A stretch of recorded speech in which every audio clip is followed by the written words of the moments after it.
and even more stuff, but still no jobs? Well, you really have both. See, stuff is defined as household articles considered as a group.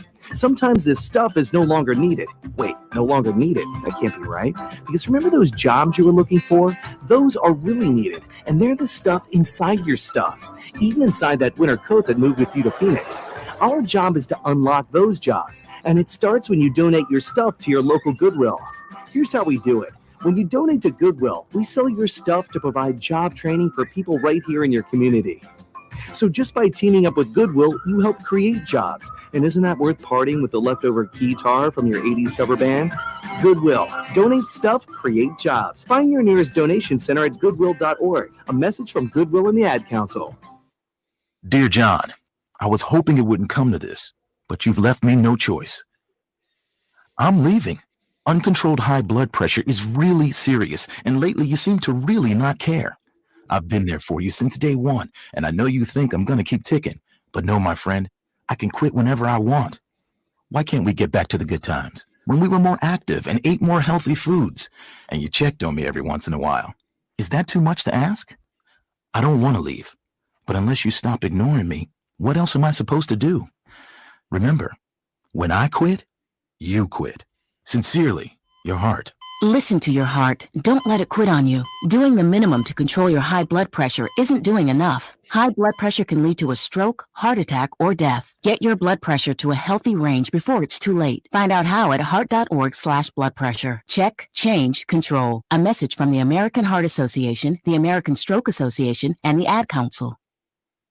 Hey, what's up, everybody? I'm Jason Derulo. I love that music connects to people all over the country. But unfortunately, so does something else. Childhood hunger. 15 million kids struggle with hunger right here in America. And yet, every year, billions of pounds of surplus food in the U.S. go to waste instead of going to the children in need. Feeding America is working to change this. The Feeding America nationwide network of food banks rescues this surplus of food to help provide meals to families in virtually every community in the United States, including yours. But they just can't do this alone. Join me in the fight against hunger in America. For more information on what you can do to get involved, visit feedingamerica.org. That's feedingamerica.org. Together we can solve hunger. Together, we're feeding America. A message from Feeding America and the Ad Council.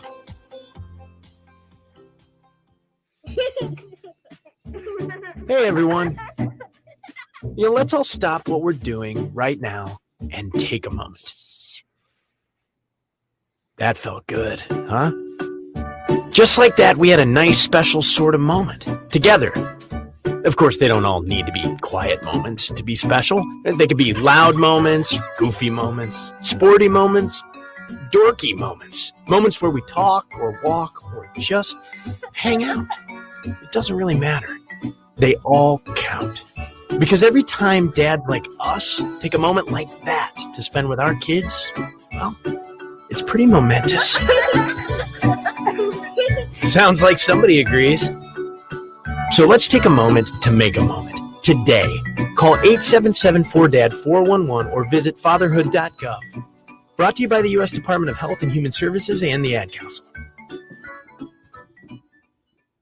Music is a bridge between the material and the spiritual. My name is Harvey Lauer, and I'm 82. As a blind person, you have to be aware that nobody can tell you what you can or can't do. You really have to try things. My folks got me a little radio in 1940, and that was the best Christmas present I ever got. When I was 11 years old is when I started to play music, play the piano, and then the accordion, and then the cello. My wife, who was also blind, was a good cook. When she died, that's when I started Meals on Wheels. America, let's do lunch. 1 in 6 seniors faces the threat of hunger, and millions more live in isolation. Drop off a hot meal and say a quick hello. Volunteer for Meals on Wheels by donating your lunch break at americaletsdolunch.org. This message brought to you by Meals on Wheels America and the Ad Council. From roommates to co-hosts, this is the BS Sports Show with Brendan Azoff and Stefan Rosner. your go-to destination for New York hockey and NHL news. And now it's time to drop the puck. Here are your hosts, Brendan Azoff and Stefan Rosner.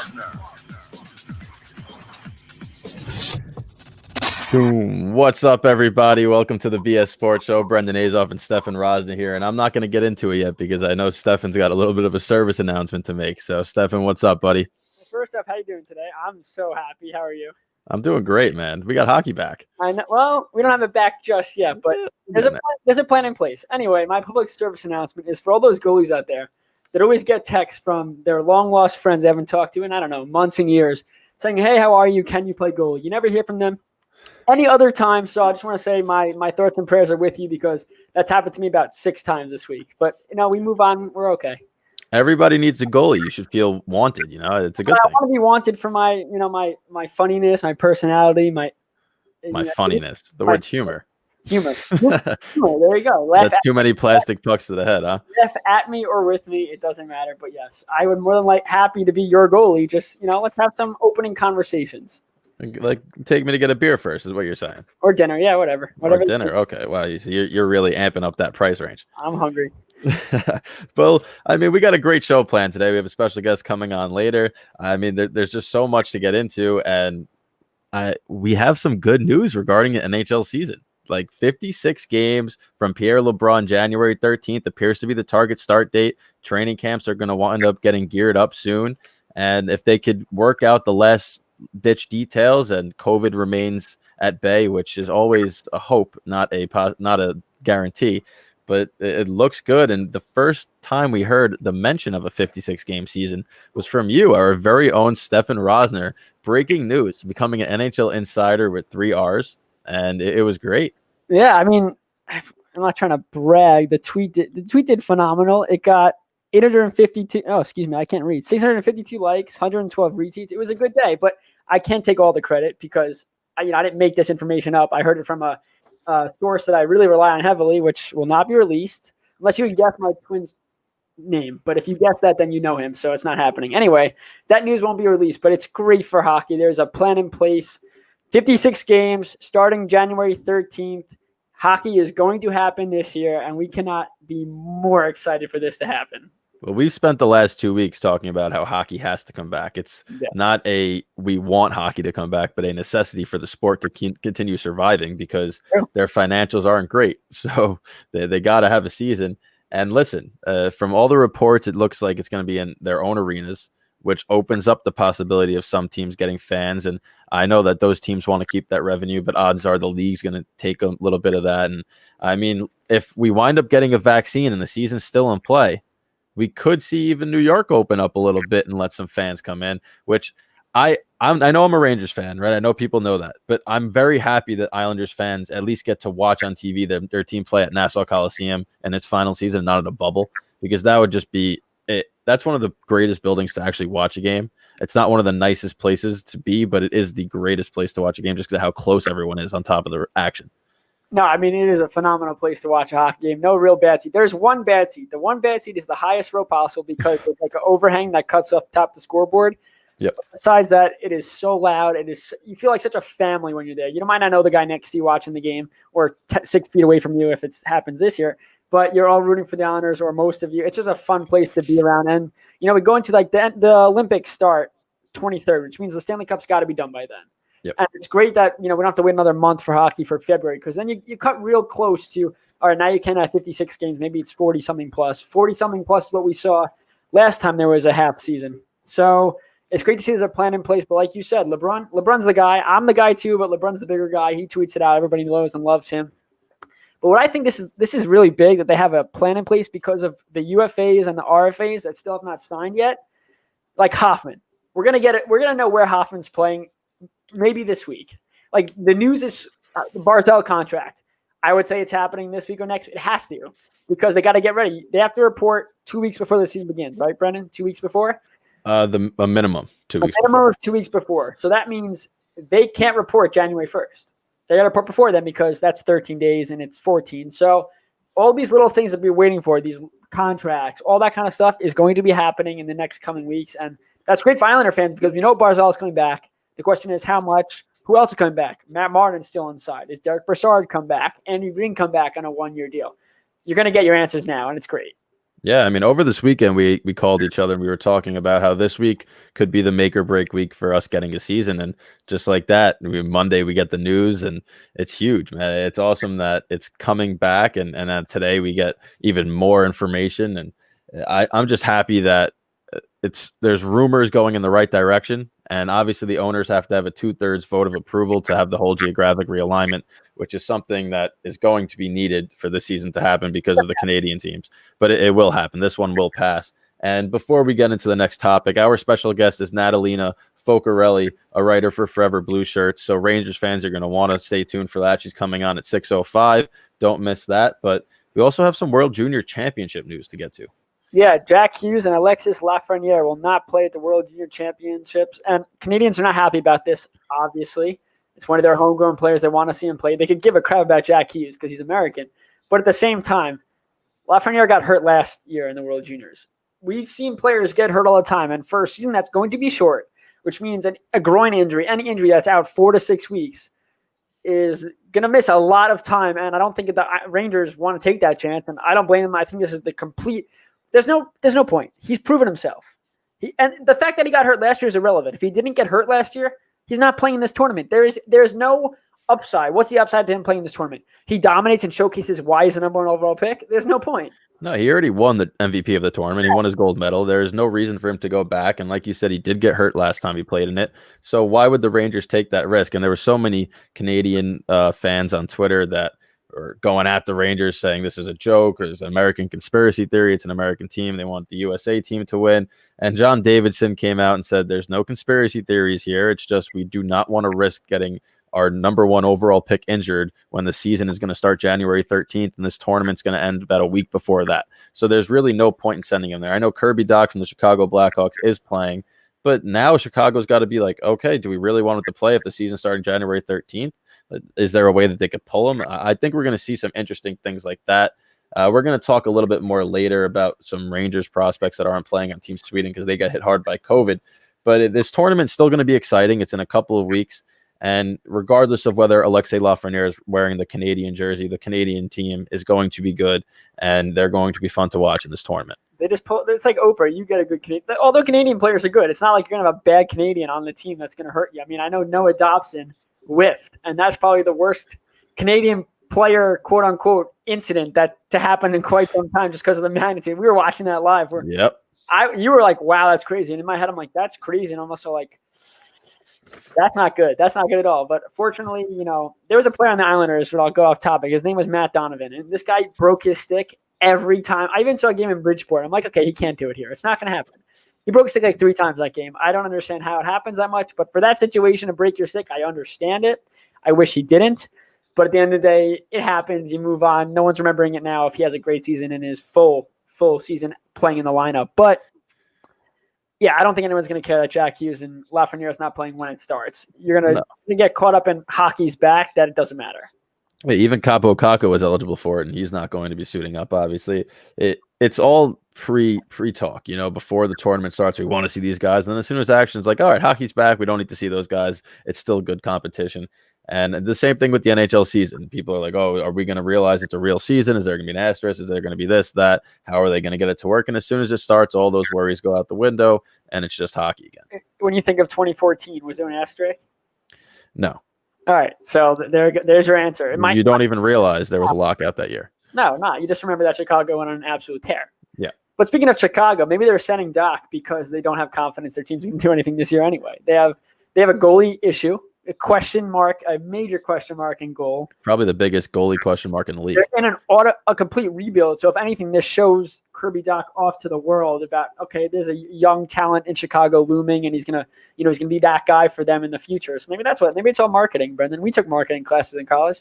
We did, and we cannot do it as well as the Blackhawks are planning on doing it right now. So kudos to them for that. But one of my favorite players. Yes. Growing up for the Rangers with Matt Zuccarello, and obviously they dealt him during the rebuild. He now finds himself playing in Dallas, Minnesota. He was on Dallas when the first time he injured his arm, and now again on Minnesota, got surgery on his arm in Norway, out indefinitely, And for a team that, you had mentioned they got Cam Talbot, they're now looking to get into the playoffs again, and this time go a little farther because they're always on that borderline. They're like the older Rangers teams where they were good enough to get in but not good enough to do anything, and they can't get any picks. But they need Matt Zuccarello because no matter how much he's getting up there in age, he's still extraordinarily valuable offensively and defensively, and he does all the little things right, and he's a big component of the locker room. So for him to be out on an unbeknownst amount of time is definitely a hindrance to their success. Again, we talked about it. Every injury is magnified this year in a shortened season. He's out indefinitely. Does that mean he's coming back February, April? When does that mean he's coming back? And for a guy like you said, big locker room guy, and this team needs a leader. They don't have a captain. Eric Stahl was dealt. Mikko Koivu wasn't brought back. There are questions about Zach Parise being dealt still. This team did not have what is the Minnesota Wild? You didn't know last year. You didn't know the year before. Who are they? What is their strengths and weaknesses? What can they be? You didn't find that out 2 years ago. You didn't find that out last year. You got a brand new goalie in Cam Talbot, who's, again, a big question mark. This is probably his last chance ever to be a starter in the NHL. And he's getting paid a significant amount of money, I think, for a guy that really hasn't shown me he could be that number one guy. Yes, they have Stalock. Stalock played very well. He is not a starter at the NHL level. But, this is a Minnesota team that's trying to get back to winning. This is the state of hockey. When Minnesota has been so irrelevant for a couple of years, and you're starting to see this core that they had, and Parise coming over from the Devils, that was a huge signing. Courtney's been there forever. And now it's like those guys are gone. Zuccarello was your leader. He's now not on the ice. It's tough for Minnesota. Fortunately for them, their reverse retros are phenomenal. And maybe we'll get to see them more often. But it's tough for Minnesota to deal with this now.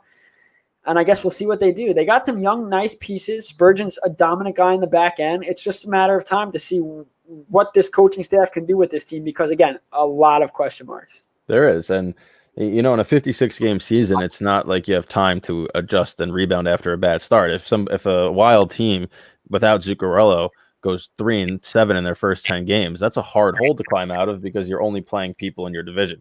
So it's tough. It's tough to lose a key component like that. And we're going to see it in Dallas too if, Tyler Sagan's not ready for the start and Ben Bishop's not ready for the start and Kudobin struggles.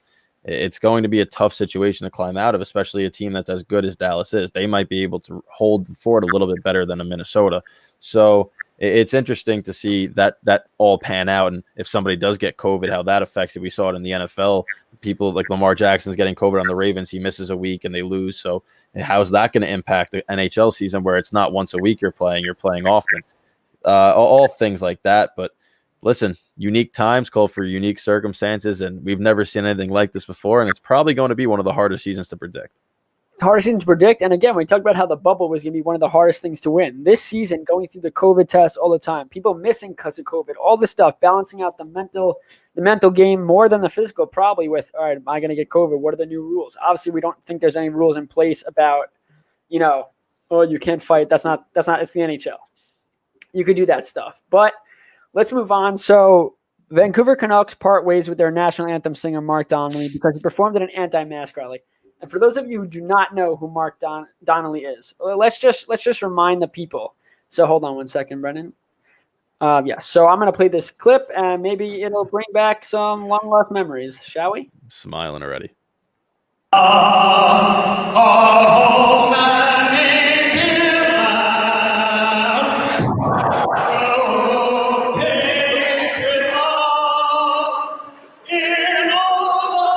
So he struggles to get up. That's a problem. But he struggles to get up. He falls down. If you don't remember that was in 2014. It wasn't an NHL game. But Brendan, he's no longer back as a. I mean, it's like it brings out the child in all of us because no matter how old you are, that's funny, right? This guy's singing, belting, and all of a sudden, boom, he's down. Not only does he falls, but he glides like very smoothly into the next rug where he struggles to get off that. Just an unfortunate chain of events, but even more unfortunate is now he's canned and the Vancouver Canucks pulled the rug out from under him. Oh, Brendan? That was good. That was one of the best ones you ever had, Brendan. Thank you. I'll take a bow. Anyway, but it's unfortunate. I mean, we don't want to get into the legal issues here because we think he has a very big case of not losing his job. But we don't know all the information. But, times are tough, Brendan. He's not performing at Vancouver games. He went for a secondary source of income. They probably paid him a nice amount. I don't think he had to be on skates. It was probably part of his contract. So Lucky him. it's not good. They'll have to find a new one. Hopefully there'll be people. See, that's what's going to happen this year with the national anthem. Are they going to just play a virtual clip if there can't be fans? Does he come onto the ice and sing it? Get COVID tested? It's interesting because if employees of the team are allowed in the facility, then the national anthem singer should be as well. It's not like anybody's around him when he's singing it, right? He's kind of in his own box. So if he takes his mask off to sing it and then puts it back on to walk around, why not have in-person national anthems? But safer, they'll probably just go with the pre-recorded version. Yeah, but he will not be singing. So that's unfortunate. But we can move on to That's BS, Brendan. Oh, yeah, here we go. We have a couple of good ones because we all saw the news of Jarome Iginla getting interviewed by a Boston network about the snowfall in Boston. And I don't know how you don't know you're talking to Jarome Iginla. Like, maybe off the bat, you could say, all right, this guy might not be a hockey fan. The big NHL guy maybe doesn't know who he is. But as soon as he goes, yeah, I'm from Canada, with the Canadian accent, and like, something's got to give where you go, all right, maybe this guy is somebody special. It'd be one thing if didn't he play for Boston for a little bit? Yeah, I don't know. It was a very brief stint, but he was playing in Boston. Yeah, it's not like he wasn't. Let's say he didn't play for Boston. Okay, maybe the Boston fan doesn't know, oh, that's Jarome Iginla because he played out west for such a long time with Calgary. I know, and then he played for Pittsburgh, right, for a little bit too. After that initial trade, he bounced around to a couple of teams. It was Pittsburgh, it was Boston. I know those were two for a fact. Yeah, I get confused between him and Yager because they've been all over the place after Yager played for every team in the NHL. I know, yeah, that's crazy. But the fact that you don't reckon it's so funny watching the video because he knows the guy doesn't know who he is. Yep. Like the way he's answering it, but even with all the coats on, you got to know it's Jarome Iginla. Nesson, where maybe he worked for the Boston. I just wanted to say Nesson, Brendan, because we were talking about earlier. It stands for Northeast Sports Network. So no, it's New England, not even Northeast, New England. No, wow, you're all over the book right now.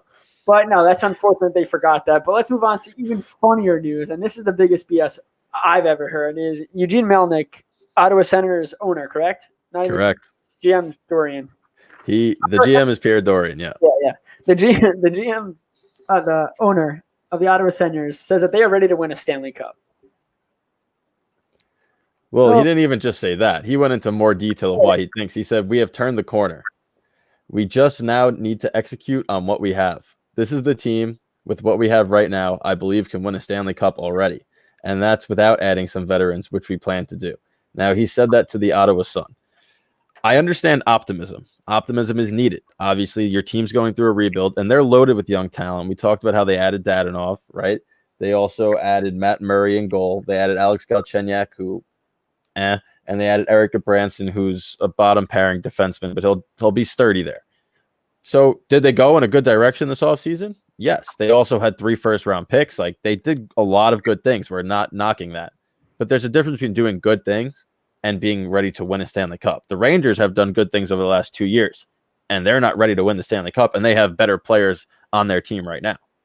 So is cannabis legal in Canada?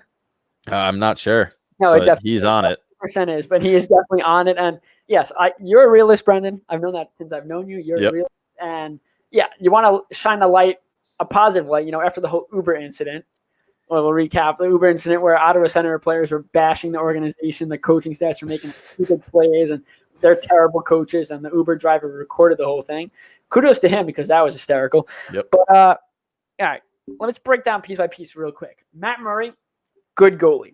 Injury prone in a season like this, injuries can't happen or they're in trouble because their backup's Anders Nilsson, and he's proven that he can't really handle anything in the NHL.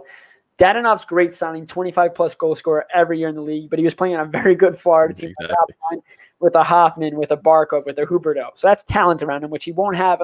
Brady Tkachuk's great. Yes, don't get me wrong. But he's not Barkov. And Galchenyuk has really fit, besides having a few good seasons in the NHL, he has been a failure everywhere he's gone. That's why he keeps getting traded. It's not because everybody wants him. It's because, maybe he'll work out here. And he's never worked out where he's gone after he left his first team. And Gabranson, like you said, the bottom 6. So, yeah, they added great pieces. They're a young team. They had a great draft. You know how hard it is to win a Stanley Cup at the end? The Lightning team that was one of the best teams of all time in the regular season got swept in the first round by a Columbus Blue Jackets team that just snuck in. Now, that does kind of help their cause. It does. Because anything can happen. That good. Anything can happen. But I don't see Ottawa. First off, in a regular season, making the playoffs can be tough. They're in an all-Canadian division. I was just going to say that. Sorry, they are not making. They can have a solid year, but they're not making the playoffs. And if they do make the playoffs, that's on the other teams in that division for failing. Yeah, I'm trying to think of who they could pass, right? I mean, Vancouver lost a lot, but are they bad enough to get passed by Ottawa? Montreal added 2, and they have, I would say Carey Price has the ability to carry them if he bounces back and plays like he did in the postseason. Carey Price carry them. I wasn't even intending. My puns are on point right now, though. All the teams in that division, Ottawa's last. They're last. They could have a solid year. They'd still be last in that division because it's just. I don't see any way in which they're not. Like, will they beat Toronto once out of 8 times? No, they'll probably be Toronto. They'll probably be close to 500 with every team, but close to 500 doesn't do anything because it. All right, say they go 3-3-2, right, against Toronto. That looks good for them. Like they're beating a team that's going to be in the top 3, you would think, in that division 3 times. They only lost 3 times, but they also lost twice in overtime. So Toronto's basically won 5 of those games. That's 10 points that they're getting. And so that math doesn't help them at all.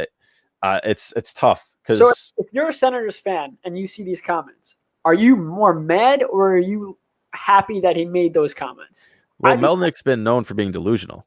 No, but I'd be mad. I'd be like, why? You were already an embarrassment in the league. Yes, we had a good draft. Yes, you picked up some good guys, but we haven't earned anything yet. It's like when the Mets, who's the GM of the Mets that came over and was like, yeah, watch out for us in the NL East. And Brody Van Wagenen. Brody Van Wagenen comes over and his first year goes, watch out for us. And then just nothing. You're setting yourself, for him saying that comment, if they don't have a solid year. The bar is up there. It's very funny and it's delusional. It's delusional, Brendan. It's very. I would have said if he came out right and goes, I think we have a team that can make the playoffs this year. Okay, you did have a good season, a good off season. You're building in the right direction. If young guys take a step, that's great. But by coming out and saying we're going to win the Stanley Cup, that is a really bold statement. And I really don't think they have any way of meeting that expectation. When we come back from this commercial break, we are going to discuss what escrow is, because that's been a topic that's been thrown around the last couple of weeks, and a lot of NHL fans are not really sure. And we're also going to talk about the New York Rangers, New York Islanders, and our predictions for next season. Don't go anywhere, guys. Stay with us. It's the Worldwide Sports Radio Network. Ranger Station, Ranger speaking. Hi, I'd like to report a bear hug. Yeah, okay. Well, we were building a bonfire, and I saw some, dry brush and leaves around, so, I said to move the bonfire somewhere else, and out of nowhere, Smokey Bear shows up and hugs me. So you noticed some wildfire hazards and moved your bonfire to a safer location. Yeah. Yeah, that's Smokey, all right. He likes it when people help prevent wildfires. It hits him close to home. Not everybody gets the hug, my friend. So that's pretty special to get a hug from Smokey Bear. So it was him. Guys, I told you it was Smokey. Okay, well, congratulations, my friend. And thanks for calling. There are many ways to prevent a wildfire. Learn how you can do your part at SmokeyBear.com. Only you can prevent wildfires. Sponsored by the U.S. Forest Service, Ad Council, and your state forester. Hope you enjoyed your meal. And I just want to say, he's lucky to have a brother like you. Lucky? Caring for my brother is far from easy.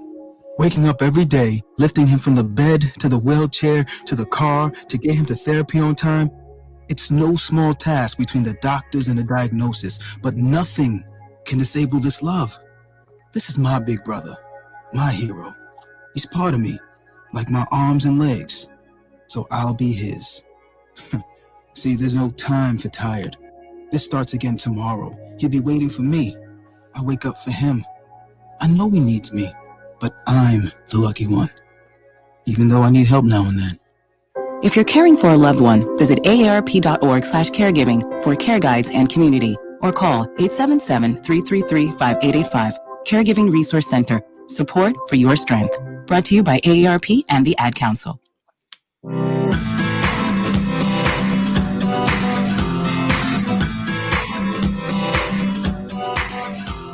People been saying to your friend, get a different face. And posting on their feed, they're super ugly. The things they say to them online are cruel and they're not true. So tell your friend, I'll stand up for you. Don't worry, I know what to do. Oh, tell the world I see with an emoji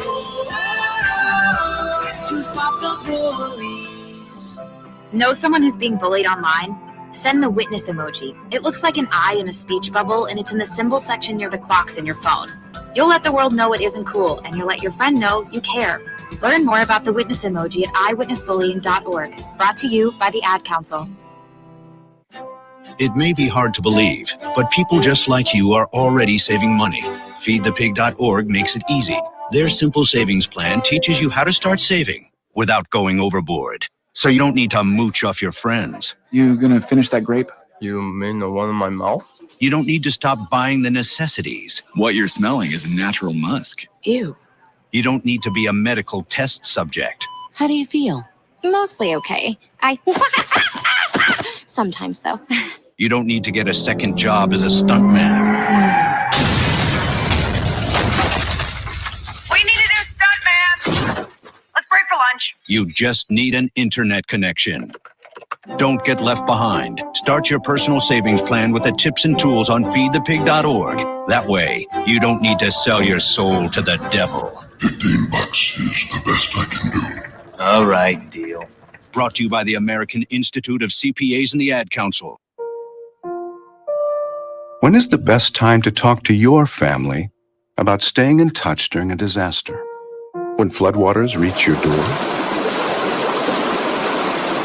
When wildfires are engulfing the edge of your neighborhood?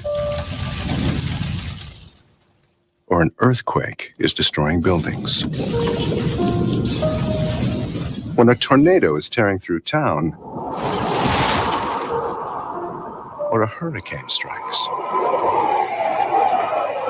Or is the best time perhaps today?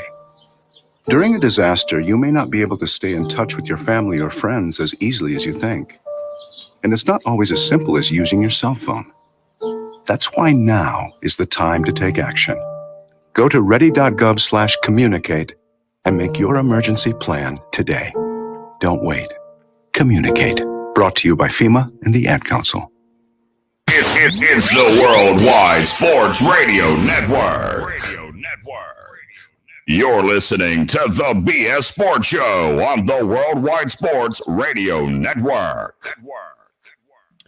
Welcome back to the BS Sports Show, everybody. Brendan and Stefan here, and now we're going to dive into escrow. And by no means are me and Stefan CBA experts. Do we know exactly what this means? No, but we're going to give it our best shot at defining it for you, because over the last couple of weeks and really the last year since they tried to return to play, all we've heard was about escrow and how the players don't want to have more money go to that, and how the league continues to push for more money to go to escrow. And Stefan, give us the basic definition of what escrow is. Escrow is pretty much a savings bank.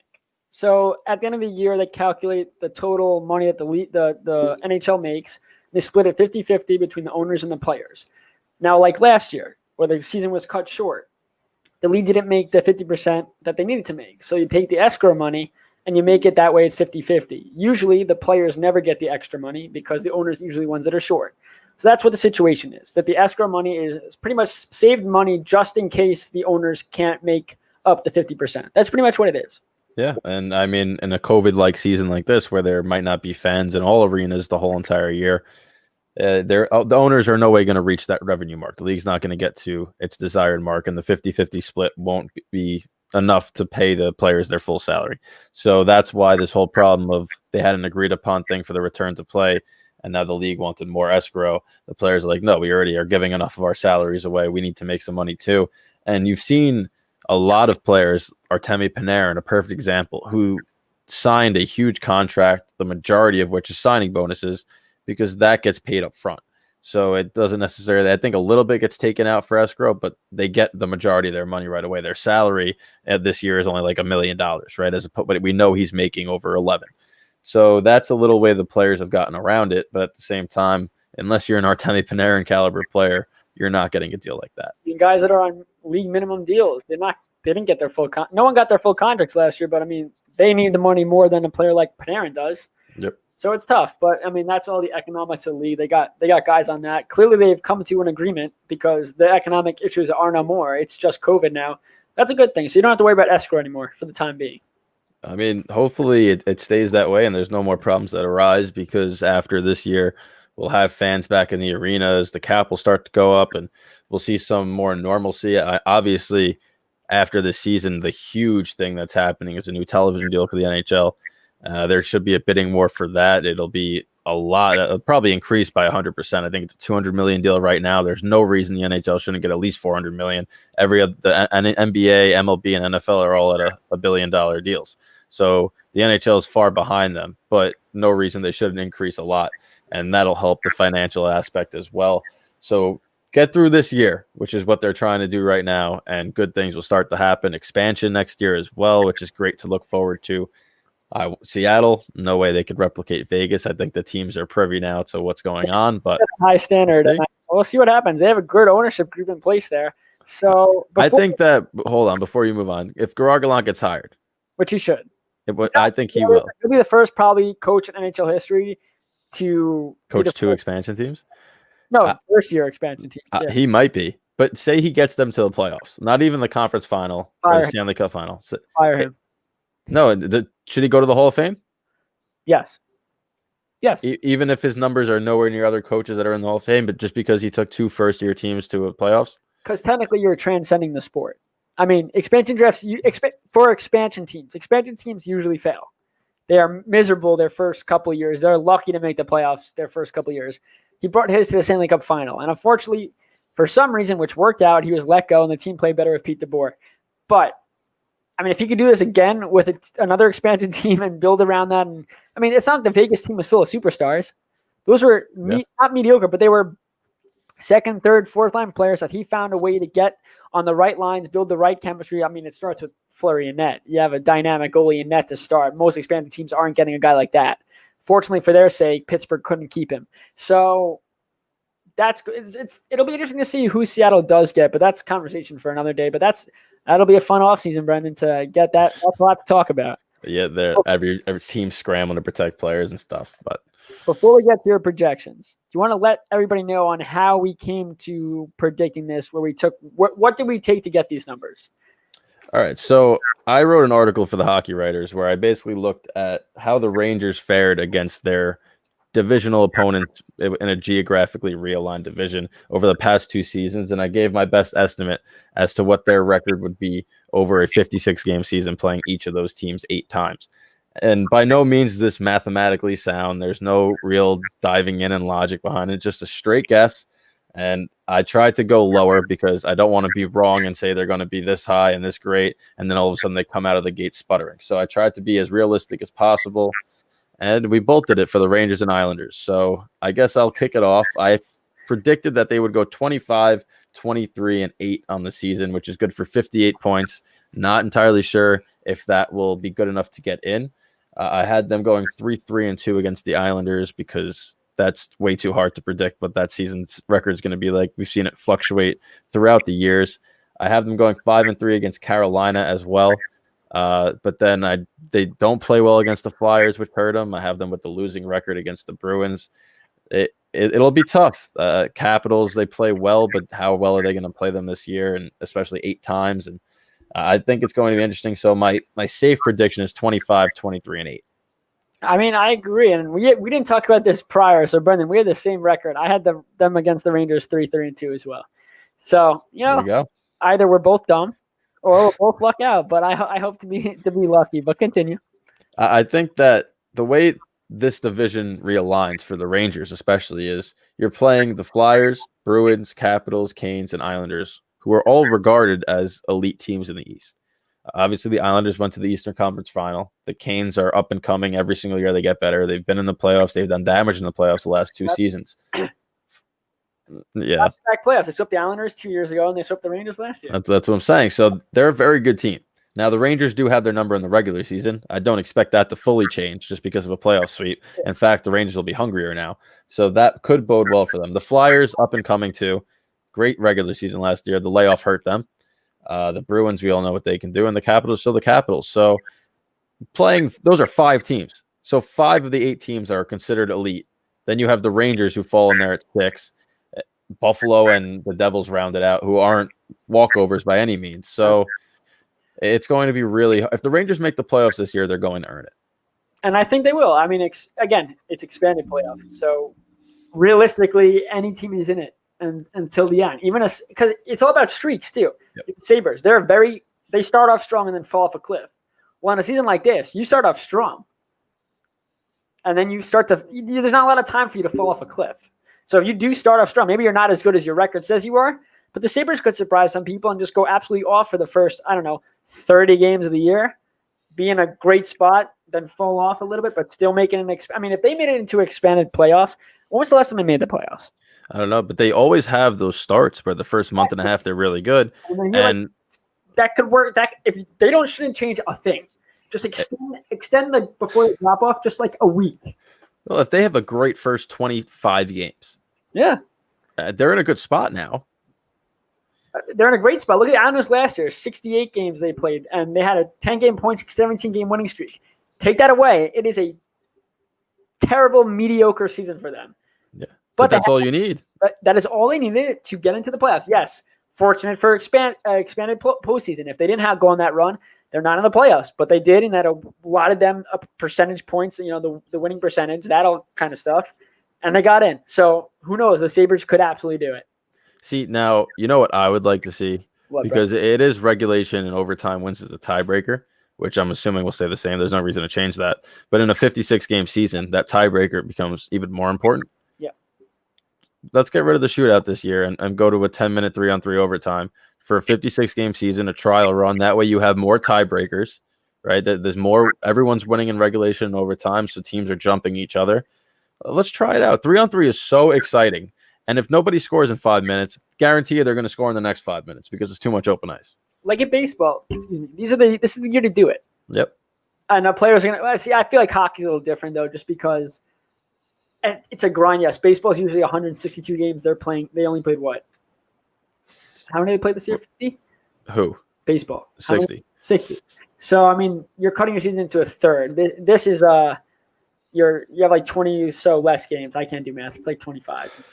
I'm not even going to help you. Yeah, whatever. Moving on. But no, that would be a great idea. For the Islanders, they have the most shootouts, I think, in history. It was 82 the other day. I forgot if it was wins or total shootouts, but they feel like every other game is a shootout win or a shootout loss. And if it doesn't count as much, and tight race like this, I'd much rather see like head to head.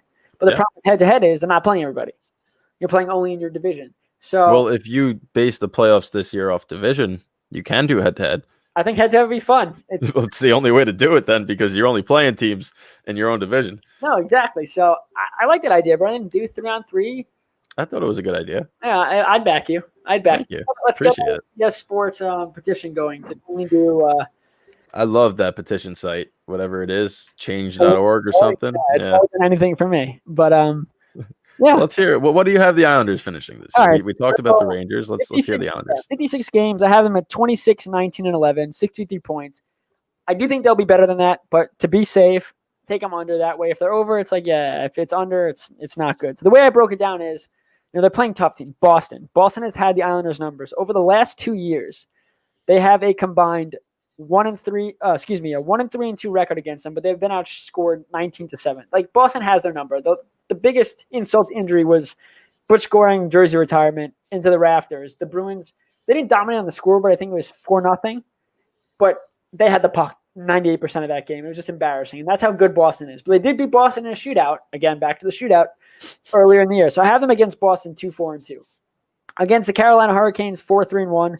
Devils 4-1-2. Rangers though 3-3-2. Flyers are a tough team, but because the Islanders got that seventh win to move on to the Eastern Conference Final, I feel like the Islanders have a little bit of an edge because we have your number. The Flyers want to push that and go, no, just because you won Game 7 means nothing. Anyway, have them 4-3-1. The Caps are still the Caps, but the Islanders have Barry Trotz, and they play them quite well. They know the system. No more hoping to take advantage of for weak goals. So I have them at 3-3-1 against the Sabres, 6-2. I have them just because they've dominated. They've been 4-1 over the last 2 years, and I just think the Sabres are. We just talked about how good they could be. But at the end of the day, the Islanders are most teams in this division are just a lot better than that team. Yes, they have Hall to play with Eichel. That's it. And while that could get them into a postseason potentially expanded, I still think the Islanders will have their number. So yes, 26, 19, and 11. That's 63 points, and we'll see where it goes from there. But that's my basis. I think they could be better. I think they could play better against some of those teams. But at the end of the day, there we go. There's one. I was prepared for it this time. Last week it was me, Brendan. This week it was you. Usually you click the un button, it stops ringing. There we go.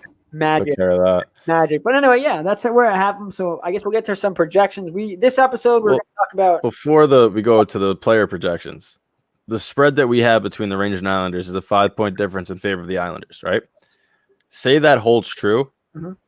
The Rangers and Islanders play each other 8 times. Do you know how exciting the last 3 meetings are going to be if there's a 4-point difference and they play each other 3 times over the last 2 weeks? We're not going to talk to each other. It's going to be brutal. We'll be doing the show that Tuesday. Let's say there's a game. Let's say there's a game that Monday night, right? Say the Rangers win. I'm just going to be on the screen it's like this. I might turn my screen off. I mean, but just every division is going to have matchups like that where a team could change the whole entire dynamics of the standings just by beating whoever's in front of them. Because it's not like the last week, the Rangers last season could have been on the West Coast playing teams that don't really matter. And if the Islanders were getting and taking care of their business, Rangers going to catch them. Now, I mean, say the Rangers go 3-0 over those last 3 games, you flop your spots.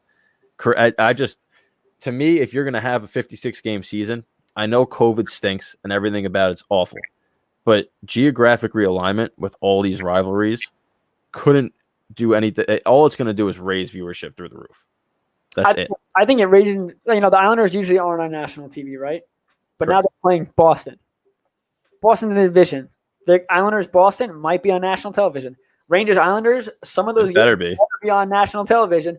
I think they've gotten better at that. As the Islanders have gotten better, it's made more sense financially for them to be on TV. National television, Brendan Burke announcing. Brendan Burke with who's the Rangers? Joe Micheletti. Joe Micheletti. They usually did that during the playoffs? They did that? Yeah, listen, I love Sam Rosen, but Brendan Burke is very good at announcing. I just loved how enthusiastic he is, how calm he is. Awesome. Very good broadcaster. Fan favorite. I love him. He's an awesome guy, too. And he supports local communities like Blue Line Deli. He's always in there. He's got his own sandwich. It's great.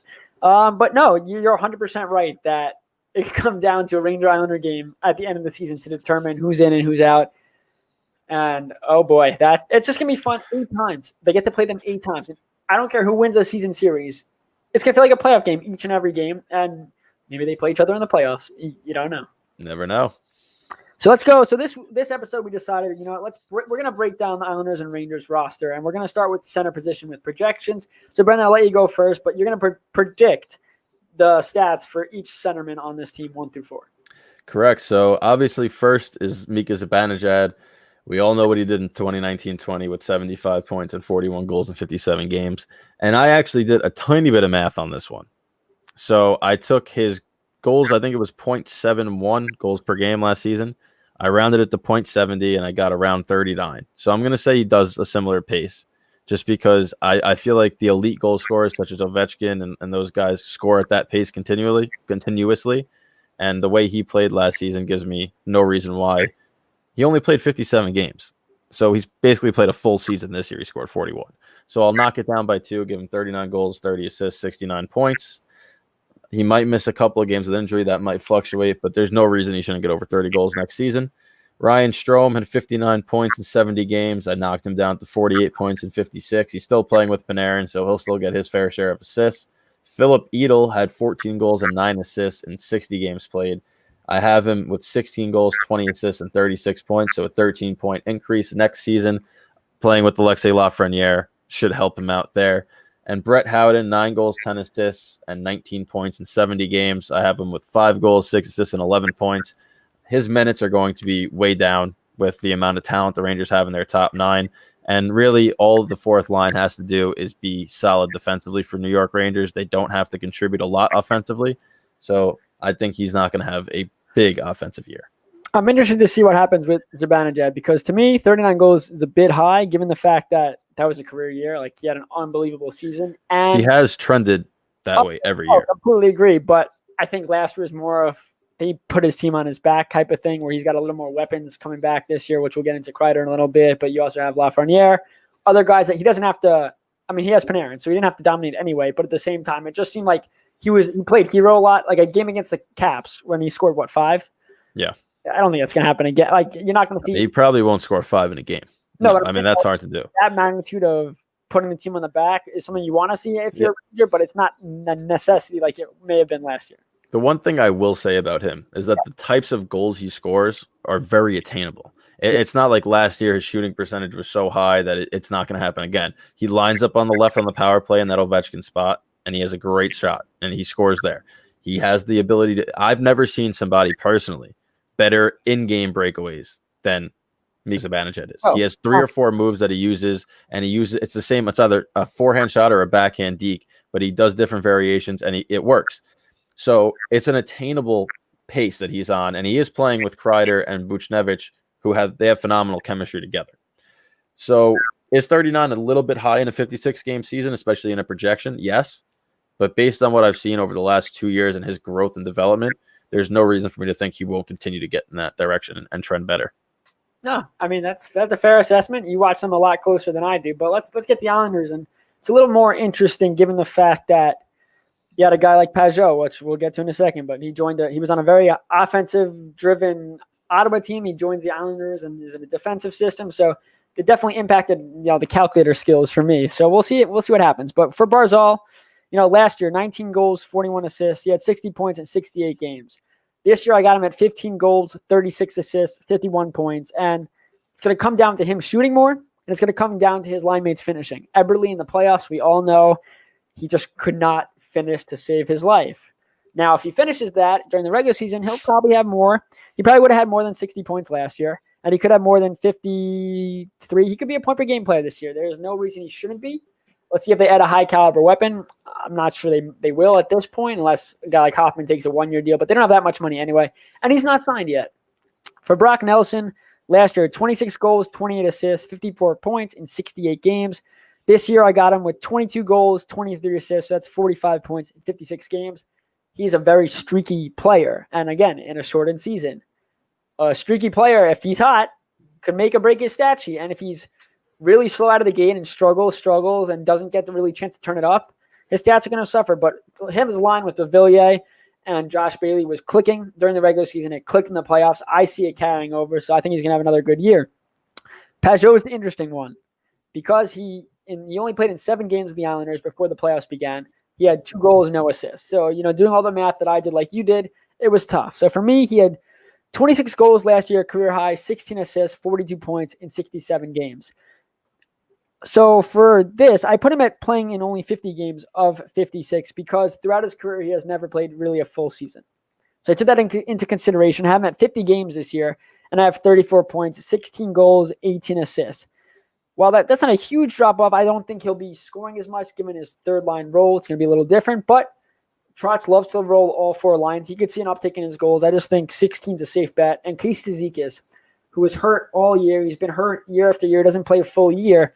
I got him at only 48 games out of 56. He had 10 goals, 4 assists last year in 48 games. This year, I got him back at 10 goals because he was scoring. In 48 games, he had 10 goals. He was scoring.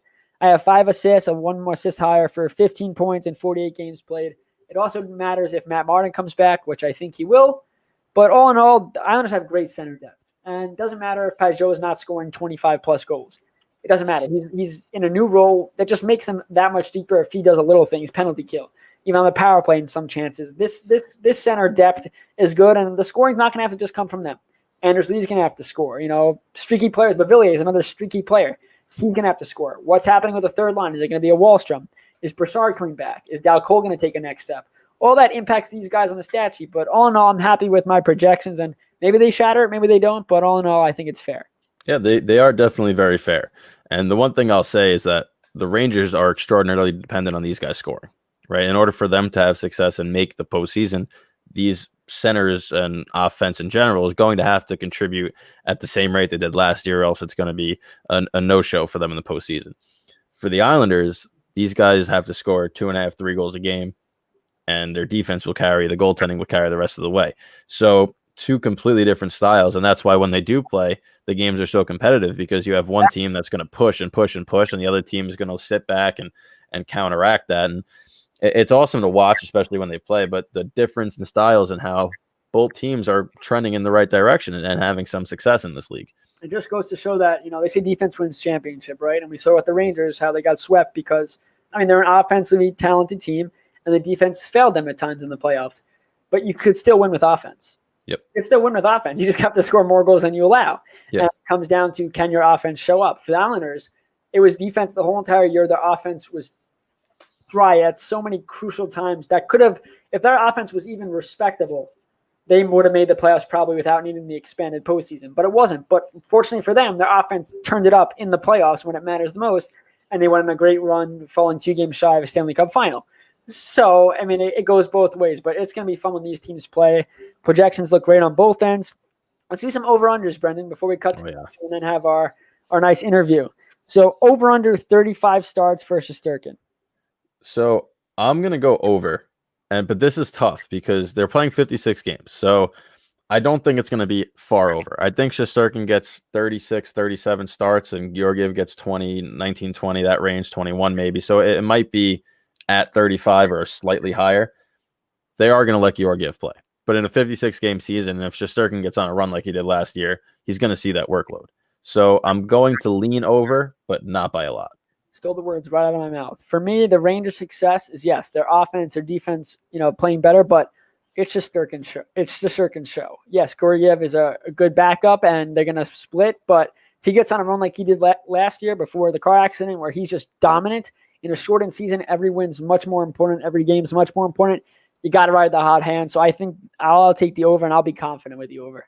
Yeah, listen, and now the opposite to that is definitely true as well, because if he doesn't look great and Georgiev does, the chance, exactly, they'll very easily hand it to him. They like Georgiev a lot, as they should. The last 2 years he's been holding the fort down on some of the worst defensive structures I've ever seen. So he will earn his spot. Yeah. The one thing that the Rangers always had going for them was that they had Lonquist playing so well, and that every backup that came to the league, he would push them to get better. So when he got hurt, like a Ronk or a Talbot stepped in and looked phenomenal. And now the same thing's coming true because Shesterkin's so good and Georgiev's really good as well. They're battling for this, and it's going to make each other extremely better in that. All right, so let me ask you another one. Over under 30 starts for Varlamov. So another tough one because they're in a similar boat. I'm going to say over for Varlamov. And the only reason I'm going to say that is because I saw what Shesterkin had to do to adjust, and he went to the AHL first. And I think that Sorokin is going to start in the NHL. He's going to be in the NHL. But it might not be the worst thing for him to play a little more sporadically at first. Like, keep a rhythm, but not every day. Varlamov proved last season that he's more than capable of handling this job, especially for a defensive first team and the Islanders. And just ease him into that role, and then the second half of the season, give it to him. So if they do it that way, I don't necessarily know if he'll pass Varlamov in starts, which means over 30 for Semyon Varlamov. See, I'll take the under, but I think it's going to be close. I just think, there's a lot of hype with Sorokin, but I really think that he's the real deal. And different to Shesterkin is that Sorokin's been practicing against NHL caliber players in the bubble. He got that experience. Well, that's not game action, obviously. He got some valuable experience. Training camp, maybe they get that preseason game in if they have one this year. I expect Varlamov to start as a starter, obviously work his way until Sorokin. Once Sorokin feels comfortable enough and he's showing in his play that, all right, he's legit and he can handle this, he'll take the reins. But, I'm going to take that. I'm going to take the under for 30 starts, but I wouldn't be shocked if Sorokin starts off slow and is getting acclimated, that they just let Varlamov ride it, like you said, so it truly matters. Or it really depends on the standings. It depends on the standings, but for right now, I'll take the under. Well, you said it best. If Sorokin proves early on that he's ready to take the reins, they'll give it to him. So it's all about when he's ready. I feel like in a 56-game season, if it takes a month and a half for him to be everyday starter, the 30 starts is in reach for Varlamov because they're going to have to spell him every once in a while over that. So if he already has 16, 17 starts, odds are he's going to get there. Listen, it's a great problem to have. I know Shesterkin's first appearance on North American ice was Traverse City. We watched him get lit up in that tournament, especially in the first 2 games. And he went to the AHL, put out great numbers. It didn't take him long to adjust. It won't take Sorokin long to adjust, but you might as well give him that chance to adjust because you have that leeway with Varlamov there. When we come back from this commercial break, Natalina Focarelli will join us for an interview, writer for Forever Blueshirts. Don't miss that, especially if you're a Rangers fan, so stay with us. You're listening to the Worldwide Sports Radio Network. Take a look under your bed. Find stuff under there? What about jobs? No? Now try your basement. There's a pair of overalls that overall you're not so into anymore. A perfectly good laptop that hasn't sat in your lap in months. And even more stuff, but still no jobs? Well, you really have both. See, stuff is defined as household articles considered as a group. Sometimes this stuff is no longer needed. Wait, no longer needed? That can't be right. Because remember those jobs you were looking for? Those are really needed. And they're the stuff inside your stuff. Even inside that winter coat that moved with you to Phoenix. Our job is to unlock those jobs. And it starts when you donate your stuff to your local Goodwill. Here's how we do it. When you donate to Goodwill, we sell your stuff to provide job training for people right here in your community. So just by teaming up with Goodwill, you help create jobs. And isn't that worth parting with the leftover guitar from your 80s cover band? Goodwill. Donate stuff, create jobs. Find your nearest donation center at goodwill.org. A message from Goodwill and the Ad Council. Dear John, I was hoping it wouldn't come to this, but you've left me no choice. I'm leaving. Uncontrolled high blood pressure is really serious, and lately you seem to really not care. I've been there for you since day one, and I know you think I'm going to keep ticking. But no, my friend, I can quit whenever I want. Why can't we get back to the good times, when we were more active and ate more healthy foods, and you checked on me every once in a while? Is that too much to ask? I don't want to leave, but unless you stop ignoring me, what else am I supposed to do? Remember, when I quit, you quit. Sincerely, your heart. Listen to your heart. Don't let it quit on you. Doing the minimum to control your high blood pressure isn't doing enough. High blood pressure can lead to a stroke, heart attack, or death. Get your blood pressure to a healthy range before it's too late. Find out how at heart.org/blood pressure. Check, change, control. A message from the American Heart Association, the American Stroke Association, and the Ad Council. Hey, what's up, everybody? I'm Jason Derulo. I love that music connects to people all over the country. But unfortunately, so does something else. Childhood hunger. 15 million kids struggle with hunger right here in America. And yet, every year, billions of pounds of surplus food in the U.S. go to waste instead of going to the children in need. Feeding America is working to change this. The Feeding America nationwide network of food banks rescues this surplus of food to help provide meals to families in virtually every community in the United States, including yours. But they just can't do this alone. Join me in the fight against hunger in America. For more information on what you can do to get involved, visit feedingamerica.org. That's feedingamerica.org. Together we can solve hunger. Together, we're feeding America. A message from Feeding America and the Ad Council.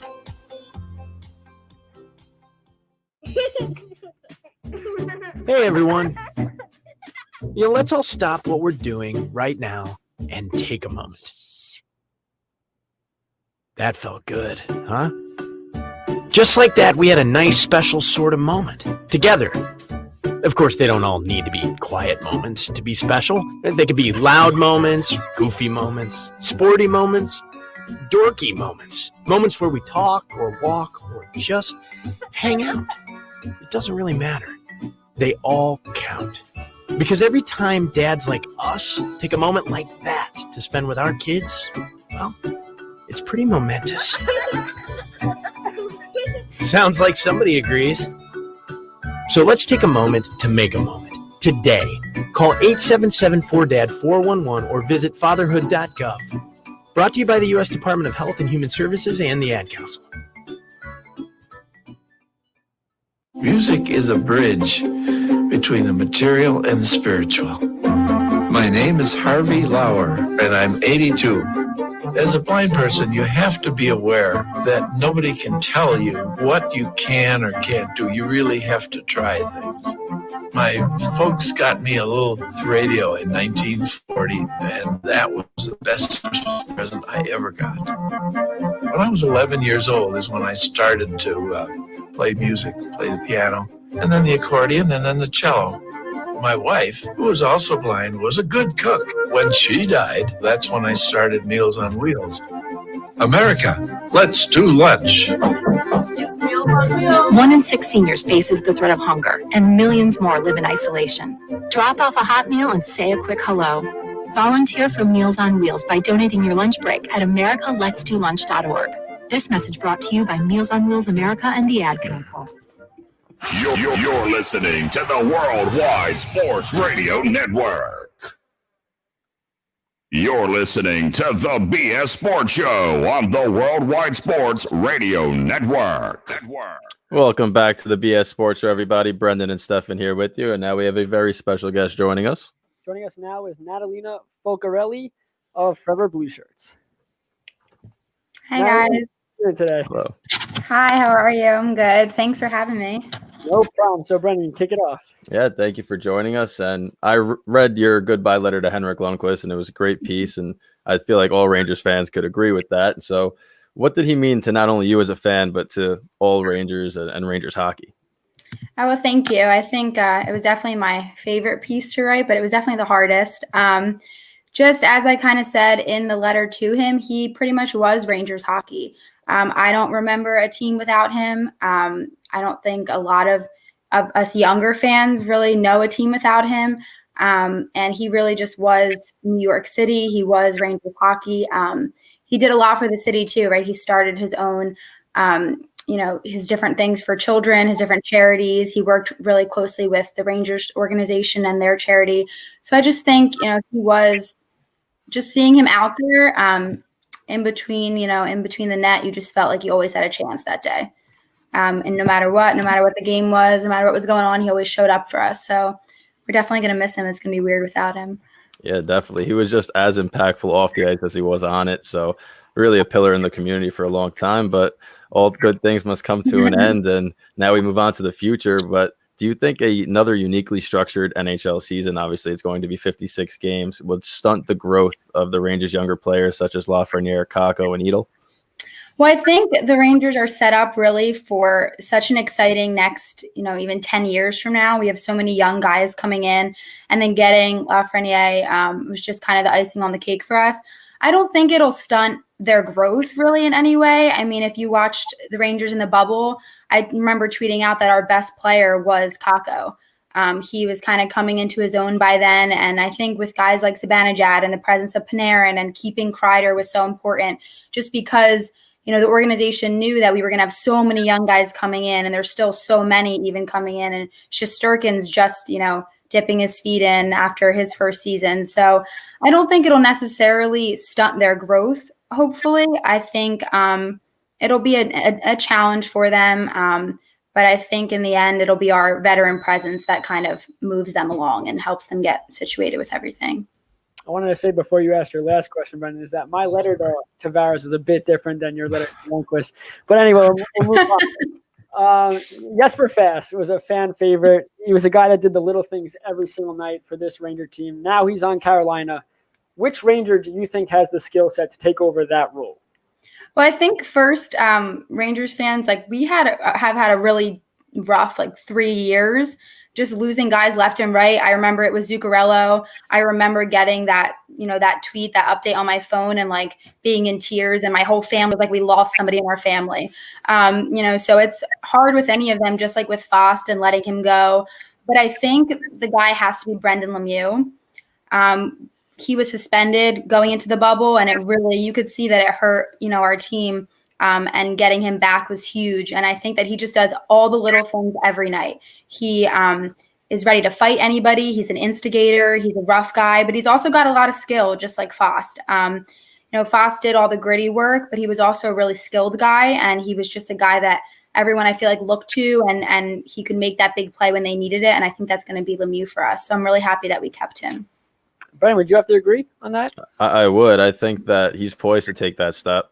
And like she said, he's the guy that's going to instigate, and they missed his physical presence watching Jesper Fast get knocked around in that opening minute and then Carolina going down scoring. If they had him on the bench, he would have came out the next shift and set the tone and said, you're not going to be able to do this all the time. So he definitely has to fill that void. Would have fought somebody right on the spot, probably. Next, so there were rumors last year that Georgiev would get dealt. They had a 3-goalie system with Lonquist. Obviously, they weren't going to move Lonquist. And this year, now you have a young tandem in Shesterkin and Georgiev. Do you think if he does play well, that they'll move him, or do you think that smart decision would be to keep him around for as many years as possible? I think it's interesting because for so long, like the goalie position was kind of out of the question because we always had Lundqvist. So we never really had to worry about it. We always knew there were guys, in the background ready to come up. And we were always talking about when's Shesterkin going to come over? When's he going to come over? And then he finally did. And he has been so far everything that he's, has been hyped up to be. I've been saying for, the past year, I've been getting into little arguments with some friends on Twitter and stuff about Georgiev because I just think that for me, I love the guy. I think that he's, proven that he can be in that goalie tandem with Shesterkin and he can be that second guy when they need him to be. He really played incredible, I think, this past year. He won us some really great games. He had some shutouts that were really important. And I think that, with guys like Tyler Wall and all the goalie prospects that we have, I think it's easy to get, to look into the future and want something new. And we're always wanting that new guy, that younger guy, whoever it might be. But I think it'll be interesting, of course, to see how he plays in this role, not having Lundqvist anymore there. But I think, for me, he really impresses me. And I would be happy to have him, him and Shesterkin for a long time. I feel like with the Islanders, they're showing how a goalie tandem has been, kind of that new trend that's happening in the NHL. And I think that regardless if it's Georgiev and Shesterkin or one of our younger guys in Shesterkin, I think we'll be set up for a really long time. And Rangers fans kind of need to just bask in that a little bit, and not worry too much about it. And remember that it's a good problem to have right now, the situation that we're in with our goalies. Yeah, I mean, to hear you guys, this is a problem you guys, the Ranger fans have and the Rangers have. Oh, we're moving on from Lundqvist to another superstar guy. The Rangers couldn't get anyone to stop a puck for years. They couldn't get one guy, let alone two. And now, yeah, I think Ranger fans can take a nice breath because they could look at how bad it could actually be, and they're okay. Well, didn't they have one that they thought was going to be really good, gave him this really long contract that didn't pan out? Humpty Dumpty. The name's slipping from my head, yeah. Humpty Dumpty. You know how funny it is, though, to have your own radio show calling yourself Humpty Dumpty to make fun of You have to, at that point in your career, he made so much money, you have to laugh at it. But no, the Rangers are pretty set. The last question, though, so Zibanejad scored 41 goals last year. And do you think that could be attributed to Kreider missing some time? I know Kreider was in the lineup more often than he wasn't, but do you think that contributes? And do you think with Kreider back that you'll see Zibanejad rack up more assists than he did last year? Well, I'm really happy that, Zibanejad is starting to get recognition from, the NHL, and he's starting to, be recognized as one of the top centers in the game, because I really think that he is. I think he had a breakout year this year with Panarin, and even with Kreider not there, I think, of course, that did play a role in it because, he was more of that playmaking guy. And this year he really took on that goal scoring, especially, that big game where he had the crazy, 5 goals. And I mean, that was just a crazy all around experience for all of us Rangers fans. But I think, his role might adjust a little bit. Hopefully we can see a captain, a C on his chest at some point. That's what I'm hoping for. But I think regardless of whatever role he plays in, I think he's going to score a lot for us. I think he's just always, in the right spot at the right time, getting himself open, making plays, and finding the back of the net. So I think maybe, his production goal scoring wise might be a little bit affected with Kreider in the lineup more steadily. But I think regardless, he's going to continue to have an impact on this team. You mentioned captaincy. Do you think Zibanejad should get it, or do you have somebody else in mind? I think the debate right now between Rangers fans is Kreider or Zibanejad. Kreider, I was a huge proponent of giving Kreider another contract, so I'm really happy that we kept him. I think that his presence and his style of play, you just don't see Kreiders in the league everywhere, and it's important to hold on to one when you do get one. So I don't know. I'm leaning towards Zibanejad. I don't know what really the preference is. I think if you polled Rangers fans, it would be a really close split. But I just think that the way that Zibanejad carries himself and the way that he just lifts, everyone around him. And I think that the younger guys really respect him, but as well as Kreider. So, you could kind of say the same for both of them. So it'll be interesting to see. Hopefully, I don't know if we'll do it this year because it's going to be an interesting year with hopefully the 56 games starting soon. But, I think it could be a toss up between either one. Brendan, Rangers fans are definitely split because I'm on the Kreider bandwagon. I Are think you? it should be him. I just how long he's been there, everything he's done for the franchise. I feel like he gets along with everybody. But so does the Zibanejad, though. You can't go wrong, which is a good problem to have. him captain though, they have to trade him to the Lightning in a couple of years. No, don't say that. Callahan, that ripped my heart out. Well, Like she Callahan, felt for Zuccarello. That's how I felt for Callahan. then McDonough. It's really, I don't know what it is about. Yeah, I don't know what it is, but and then you have like a guy like Panarin too, who if he was there a little bit longer, he'd automatically be in the captaincy and race. So it's interesting to see where they are because they have so many young guys. I think the Rangers are like the youngest team, like average wise in the league, or one of. So it's just interesting because then you have these big presence, these big names like Panarin and Kreider and Zibanejad. So it'll be interesting. Would both Definitely will be shocked if they don't name a captain? I think, if anyone ordered jerseys with this and put the C on it, those people might be a little bit upset about it. I'm ordering a Strome jersey. I don't know. He's my favorite. Put the C.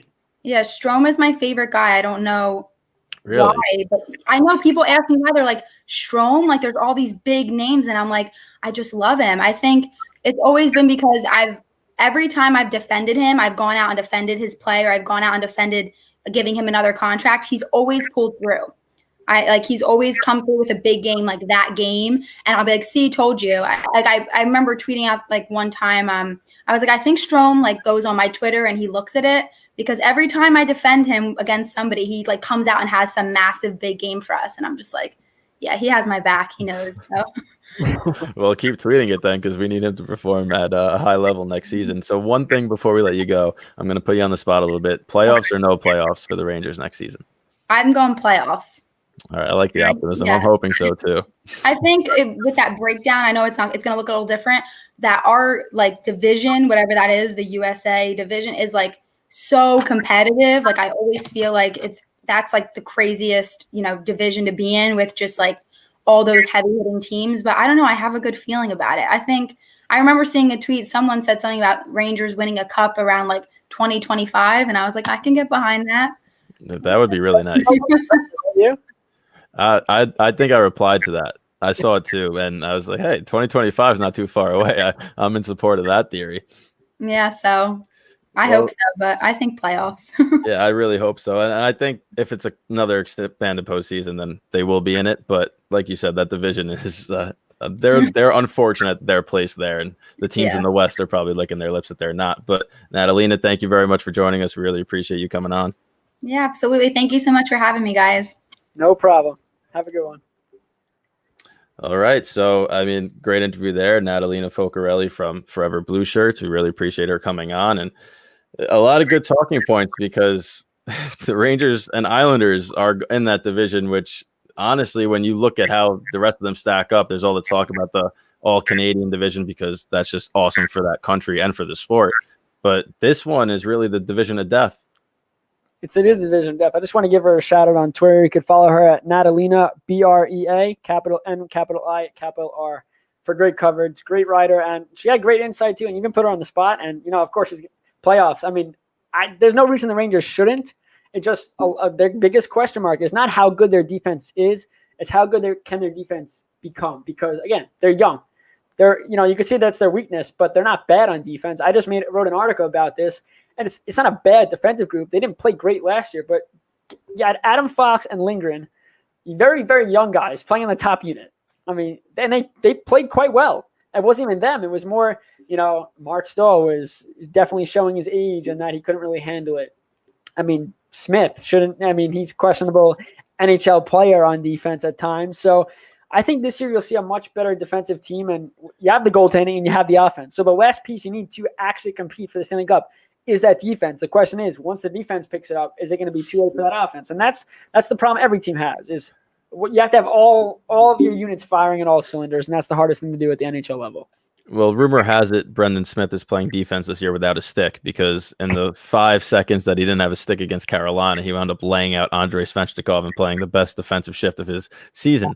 So I think that, honestly, when I played youth hockey, right, one of the drills we used to do as a defenseman was you turn your stick upside down and you play 3 1-on-1s. And that's teaching you, don't worry about poke checking the puck, take the body. Yeah. Smith has to get back to that fundamental basic of just He's a big boy. Take the body, use your body well. And I don't like to get tough on Smith because the Rangers kind of put him up the forward, put him back. They're throwing him all over the place.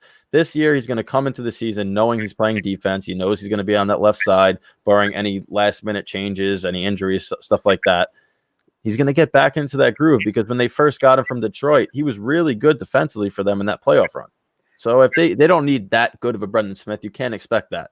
But if he can get to 75% of what he was and just be a solid defender, they'll take that, and it'll definitely help their defense. Well, use Natalina's, thing that she does. Tweet at Brendan Smith about how good he's going to be, and just see what happens. Well, best first name in the league, first of all. Brendan? Yeah. A little biased. No bias at all. He's just a great first name. Yeah, but not a. I think you might be a better defenseman at times. No. No. Not with my knees. When you brought up DiPietro, and then I said Humpty Dumpty out loud. I could not. I was laughing inside my head for the next one. You're like a little kid. No, because it's hysterical. It's like, yes, I have a deviated septum, guys. Well, first of all, it's a genius. That's my nickname. Deviated at times because I have a broken nose. It's just you have to at times you have to just go with it. The fact that he had an ESPN show, where it was the Blanket Humpty show, whatever it was. It was Alan Hahn, right? Yeah, Alan Hahn and Humpty. I mean, that's great. And he's a huge – he still follows the Islanders. He loves the team, which it's got to be tough at times. Why wouldn't he? They made his life. Yeah, but the amount of BS, Brendan, that he took as a player and then after he was hurt, it's not like he didn't want to play. It's just his body kept failing him, and sometimes you just can't come back from that. He was so good. Now, would you rather be that highly touted, right? Sign that big of a contract and underperform, or be a what if of what happens if he wasn't healthy? Because I feel like I'd rather personally play and underperform and know that I didn't have what it takes and have people know it didn't have what it takes than be like, oh, maybe he could have gotten to that point had he not. Because that's got to bug you as a player. Yeah, we talk about players that don't win cups. Not that question. What happened? Ask his bank account that question. Well, obviously, highly touted financially, no, but you got to understand that he wants to play. He didn't want to be hurt. And now fans are saying, "Oh, this guy was such a bust because he never played. He could have been so good." I'd rather it takes something out of you when you go, "I had this potential and just gone because of injury." Like those people that almost make the league and almost make the pros and get hurt. It's like the what if, and that's bothers you. Yeah, let me ask you something. You're a high school athlete, right? We hear the story all the time. High school athlete, top prospect, gets hurt, done. Yep. Do you ever hear of kids brag that weren't good enough that did it, or you always hear the kids brag that they were highly touted prospects that failed? Well, everyone tells people that they were highly touted high school athletes that got hurt. Not me. I just got hurt. Listen, I don't know. Would I take his career in a heartbeat? Sure. He got to play NHL level hockey. He played great all the way up until he started getting hurt. I mean, he was the next coming up Brodeur. That's what people were saying. This was the next Patrick Waugh. And unfortunately for him, it just didn't work out. It didn't, but very rarely do goalies pick that high workout. No, I completely agree. And we got to go to commercial, Brendan. So, all right. So when we come back from this commercial, we're going to jump into our speed skate. We're going to do a Crosby versus Nathan McKinnon debate, which is very intriguing, actually. And then we're going to talk about the outdoor NHL games possibility, which the NHL has floated around due to COVID-19 just to get fans in attendance. And then we're going to go over this date in hockey history, a little NHL rewind as well. So you don't want to go anywhere. Stay with us. And remember, at 6:45, the phone lines open up. It's the Worldwide Sports Radio Network. Ranger Station. Hi, I'd like to report a bear hug. Okay.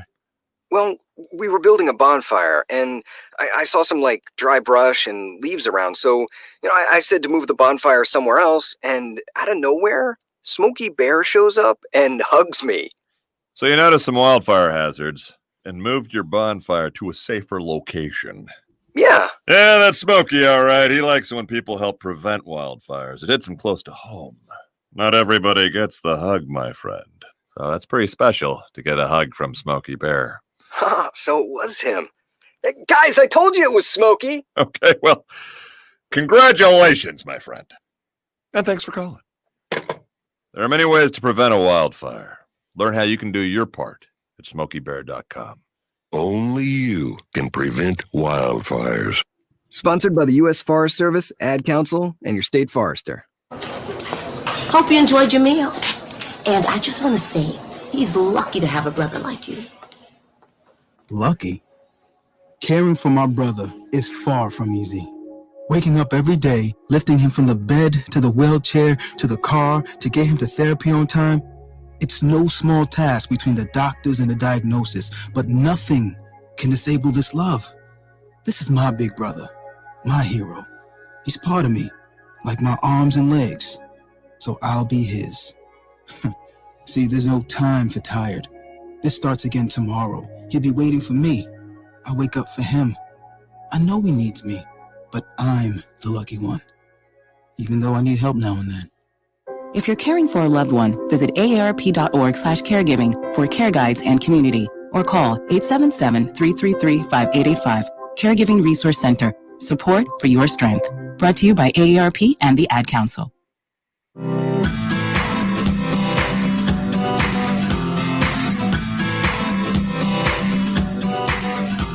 People been saying to your friend, get a different face, and posting on their feed, they're super ugly. The things they say to them online are cruel and they're not true. So tell your friend, I'll stand up for you. Don't worry, I know what to do. Oh, tell the world I see with an emoji to stop the bullies. Know someone who's being bullied online? Send the witness emoji. It looks like an eye in a speech bubble, and it's in the symbol section near the clocks in your phone. You'll let the world know it isn't cool, and you'll let your friend know you care. Learn more about the witness emoji at eyewitnessbullying.org. Brought to you by the Ad Council. It may be hard to believe, but people just like you are already saving money. FeedThePig.org makes it easy.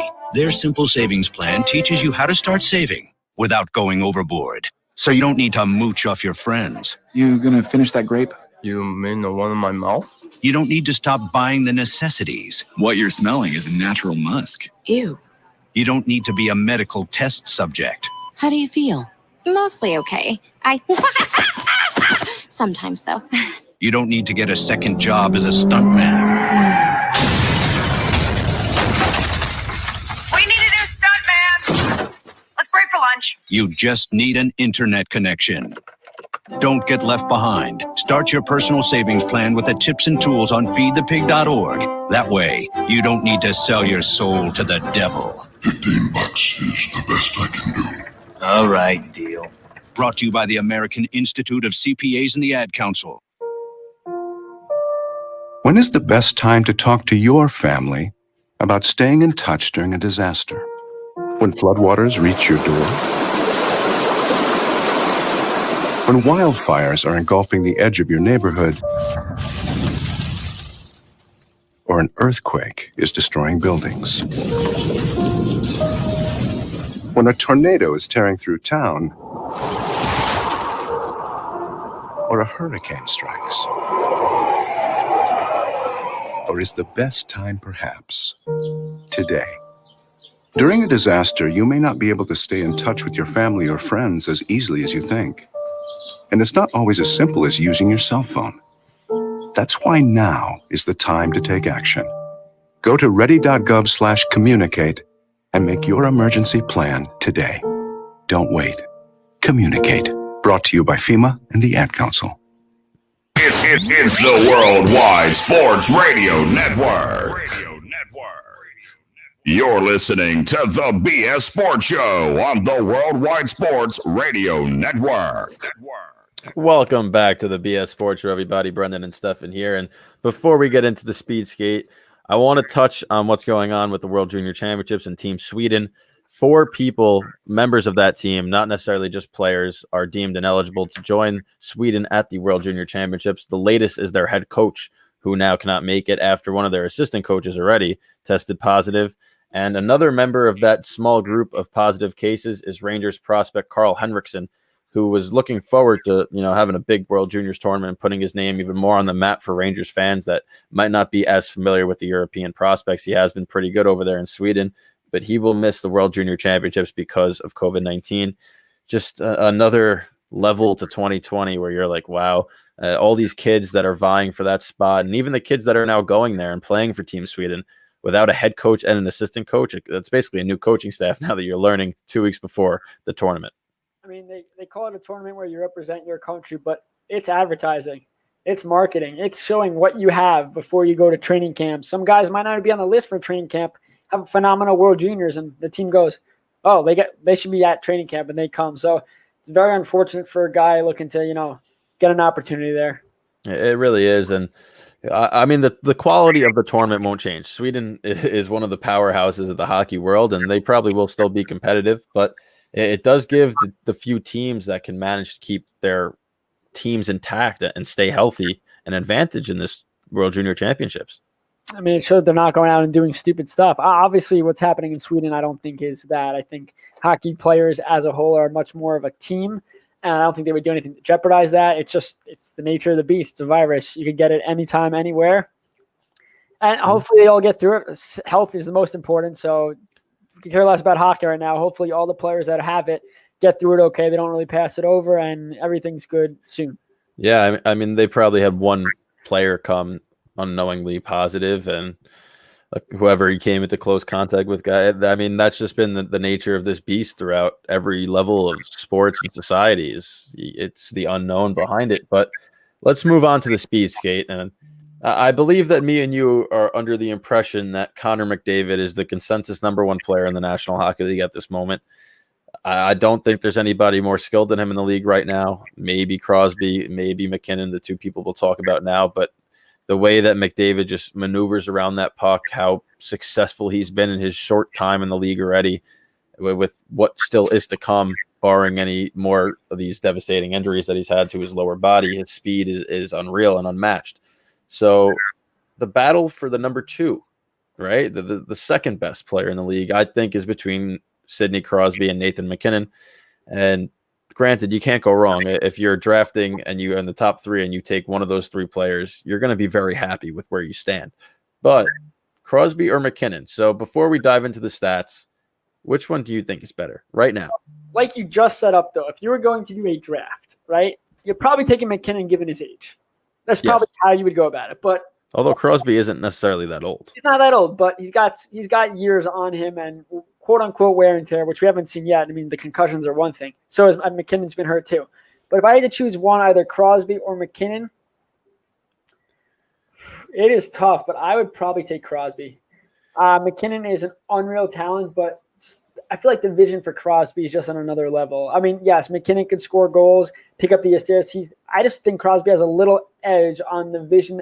You see Crosby make some unreal passes that I don't even think McDavid's making, or Pavelski, or Thornton, like guys like that, Panarin even. I think Crosby's on another level when it comes to the way he gets rid of the puck. It's so what's it called? Not secretive, but he makes passes that no one's expecting. The fans at home, the defense in front of him, where it's like, how do you even think to do that, let alone do it? He thought in his head, this is the smart play to do, and does it.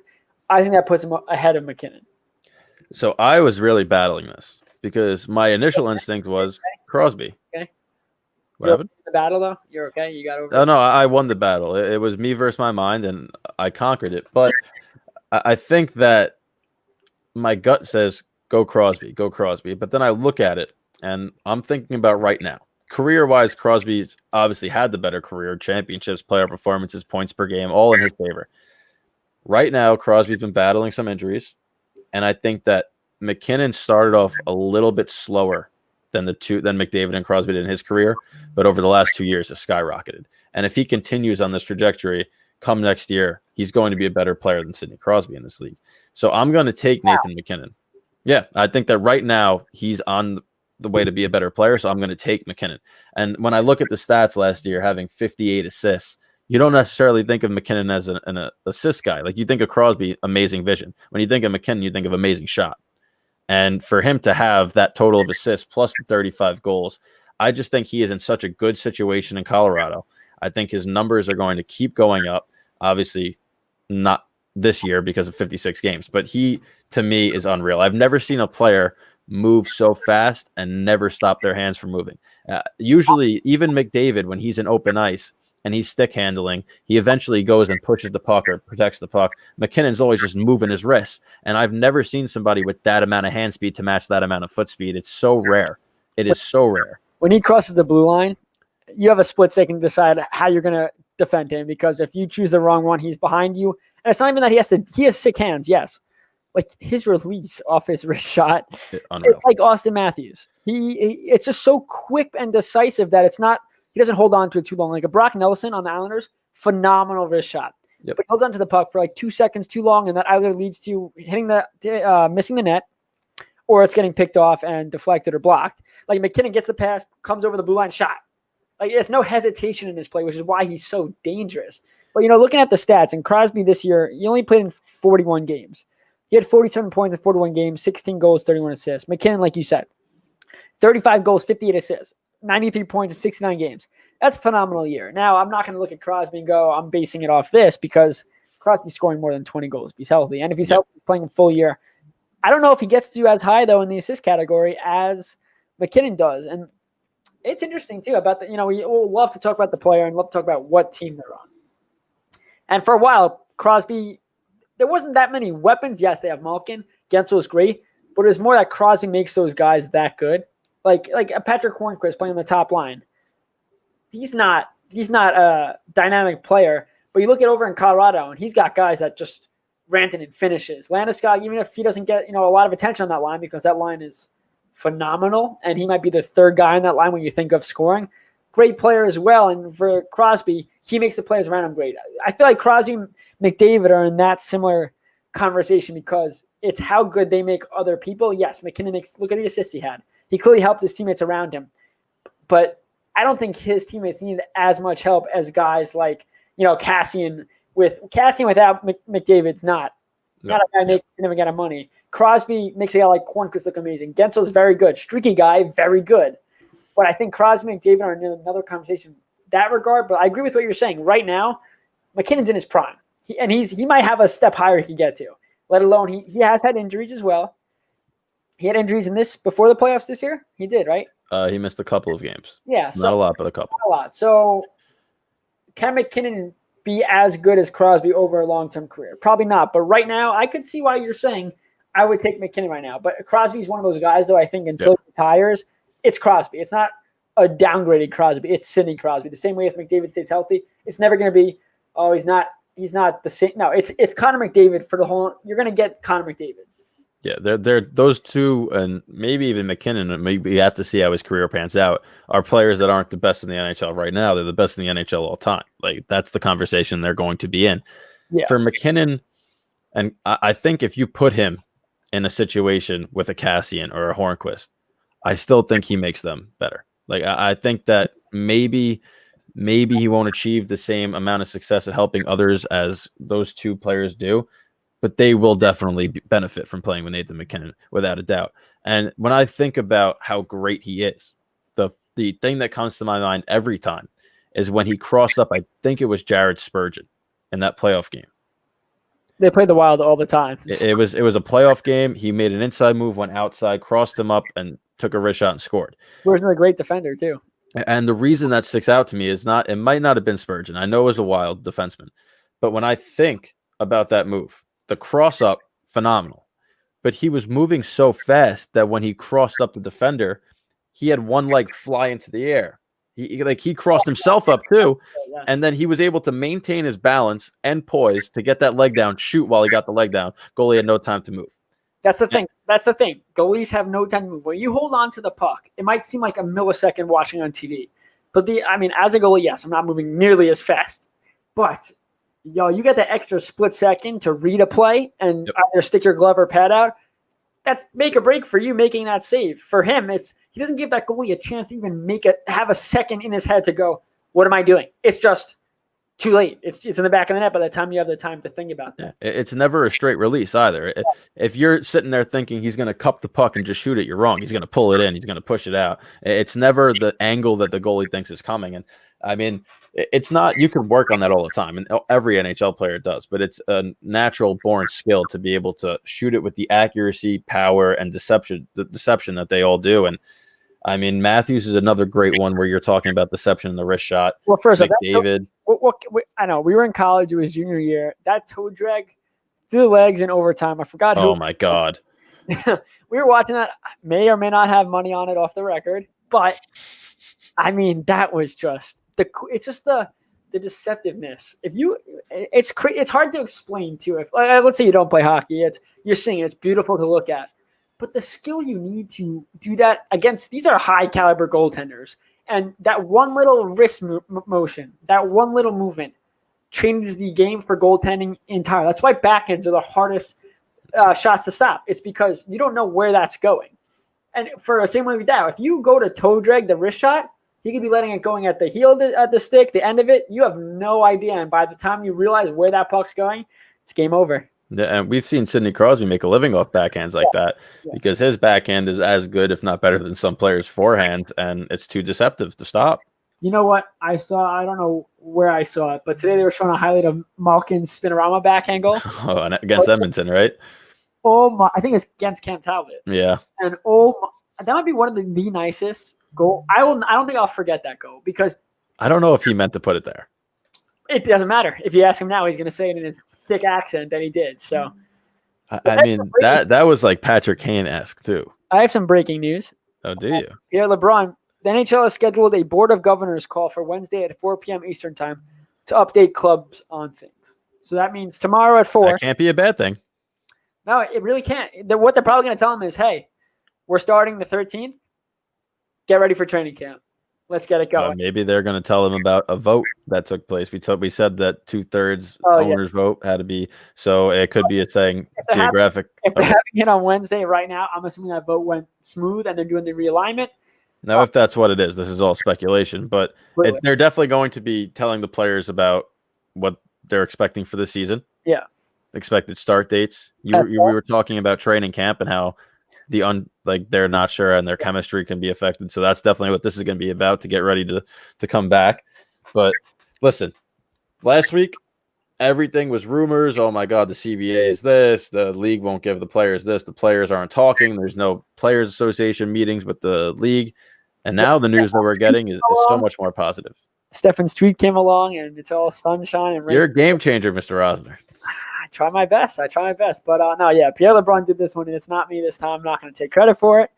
But he had an extension of his tweet. He had a subtweet. He wrote, "Meanwhile, the NHLPA had an executive board call today. Player reps for all 31 teams. Just an update on things given on the news and developments of the past few days." So right now, pretty much, the league is just making sure that everybody is on the same page. Yeah, but it has to be. It has to happen. The question now becomes: Is there going to be preseason? Is there going to be one game like we saw before the round robin and the bubble stuff? So, I mean, I don't know how much you take into consideration preseason. For the Islanders, it would have been great because you could have given Sorokin a couple of stars. Right then and there, you might have been able to tell if he was ready. You don't get that luxury, but hockey's coming back, Brendan. Hockey is coming back. I think it's time to talk about some outdoor games. Now, this is a very interesting possibility because it was floated around earlier. This idea or initially thought about it, this is a very, very, very smart idea. It is. And listen, I know some people are like, oh, the Winter Classic is losing its allure. It's not the same as it used to be. It still draws huge numbers, both television and attendance. That's all that they care about. I mean, yes, they want it to be a great fan experience, but they need as many fans in a building as physically possible for television rights, ticket sales, which is what most teams make their money off of. So if you could pack a Fenway Park or anywhere, a football stadium with that many fans that you can't do during a season, let's say some places, let's say New York, you can't pack a Madison Square Garden or Nassau Coliseum, which, yes, I know, it doesn't pack that much. But well, when you think about it, how much does the average arena in the NHL hold? Do not put me on the spot. I'm bad at numbers. Okay, well, usually it's between probably 17 to 20,000 in that range. Yeah. Okay. If you go to a football stadium that seats, I don't know, upwards of 50,000 people, and you socially distance the seats, you're now seating an average NHL arena. You're basically selling out your games, which in a season where you have to make some more money and find new ways of revenue, for a league that does so great with gate revenue, why not have that as an option? And granted, it takes a lot to set these up. These aren't done overnight. But if you could have a few more where people can actually come. And then as the season progresses and we get closer to having everyone getting vaccinated and successfully, hopefully, and fans now in more states start to being allowed to go to indoor games, albeit socially distanced probably as well, all of a sudden the money starts looking better. Yeah, no, I mean, the thing is you have to get like they cost. I can't even tell you what the cost is of putting this together. I know they got that whatever guy they get every time. I forgot his name, and I'm sorry that I forgot his name. But the guy that's in charge of every Winter Classic. I think it's Bill Daly. Is that no? That's the deputy commissioner. You're right. Look at me flex on my knowledge. But no, you look at it and it's whoever that guy is that's in charge of watching the weather. I mean, that's another thing too, is the game can happen, right? They cancel it. That's tough. You're not in your regular. It's also you're not in your regular season either. I know the Winter Classic's usually what, January 1st, January 2nd. It's right after the holidays. It's New Year's Day. New Year's Day, so January 1st. And I mean, it's interesting to see again though. It's going to cost a lot of money, and we have to see if fans can be allowed. If a team like Boston can house fans every home game, is there a necessity to have an outdoor game? No, but for like the Islanders or the Rangers, I know Jersey's opening up a little bit. If they want to have a game at MetLife between the Islanders and the Rangers and sell tickets, I mean, that might be a smarter decision because they can't have fans in their seats. So it really depends on the location of the teams, because if places could house fans, and yes, it's not a full maxed out thing, the cost for it might not make sense. Yeah, it really necessarily doesn't. And I know the interesting thing about this that gets brought up every time outdoor games get talked about in the NHL and the Rangers are mentioned is the Rangers contractually are not allowed to be the home team outside of MSG. The only way they could be the home team is if there's a extenuating circumstance that forces them to play somewhere else, a la coronavirus. What happened? We have a caller. Oh, do we? Hold on one second. Go to lines. Hello, you are on the BS Sports Show. How are you doing today? Hey guys, great to be on the show. So my question is, which teams do you think benefit from this awkward season in the 56 games? Hey, thank you very much for the call. So it's a great question. Which teams benefit the most from a shortened season? Continue. I think we've touched on tandems and how that helps. So I think the Islanders and Rangers do benefit. I think the team that benefits the most from it is the Boston Bruins because of that Jennings tandem.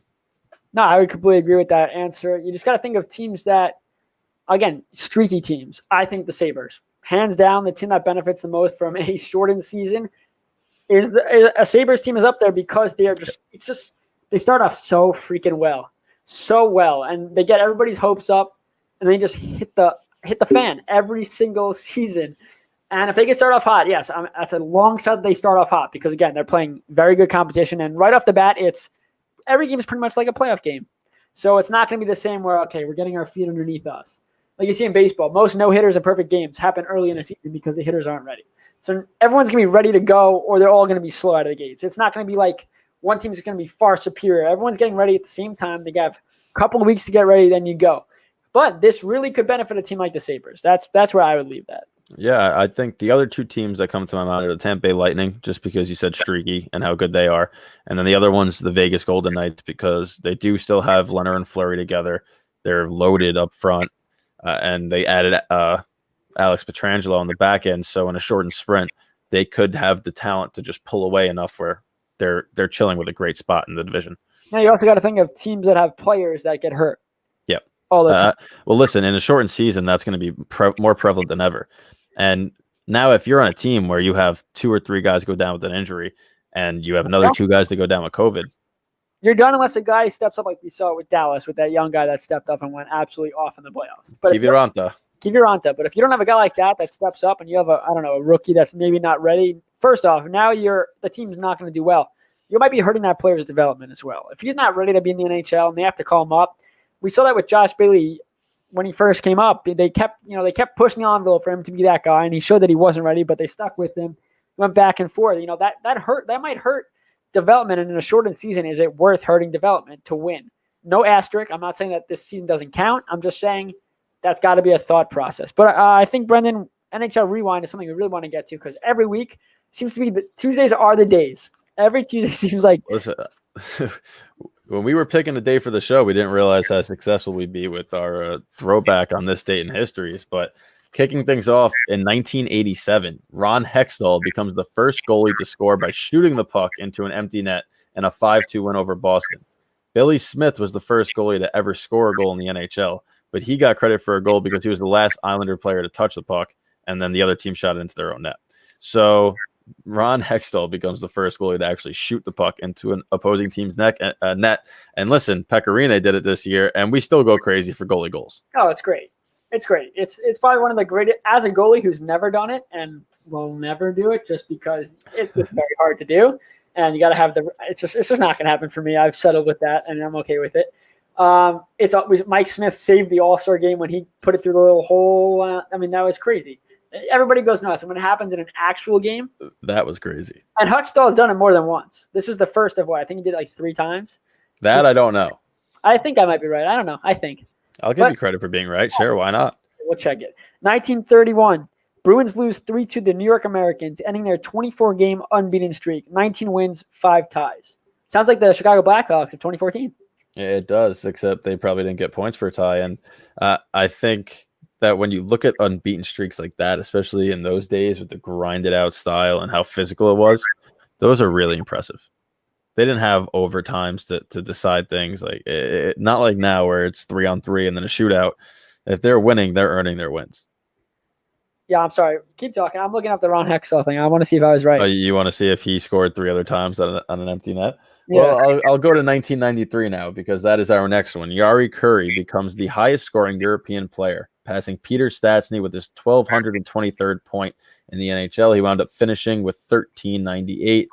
Of course, now Jaromir Jagr is the highest-scoring European player of all time. He scored twice. Yeah, scored twice. Him and Brodeur are the only 2 to have accomplished that feat twice, but 11 goaltenders in general have done it. Well, Brodeur was one of the first. I'm going to play the puck wherever. He basically created the trapezoid. Yep. Thanks to him, we get all these plays in show, and our computerized goalie wants to play the puck out of the zone. Oh, don't get me started on that. Okay, continue. I don't understand how a computer goalie takes a penalty in shell. It makes no sense to me. That game is so broken. That's time for another. In 2014, playing in his 1,500th game at 41 years of age, Jaromir Jagr scores a goal and an assist for the Devils in a 2-1 win over Carolina. The ageless wonder, is he still playing in Czech Republic? He's literally going to say the ageless wonder, and I think he is. There was a picture of him with a jersey. I think he's still playing. I don't think he'll ever stop playing. The only way he's going to stop playing is if both his legs break or if somebody goes, you know what, you're just not allowed. You're going to have a health condition if you play, but he's got to be 50. Dude, he's going to say, I don't care about the health issues. He's over 50. He's 51 or 52. But no, someone was telling me a story about Jaromir Jagr, and they said that he's the first one on the ice at practice, last one off. He skates with weights. He's 48 years old right now.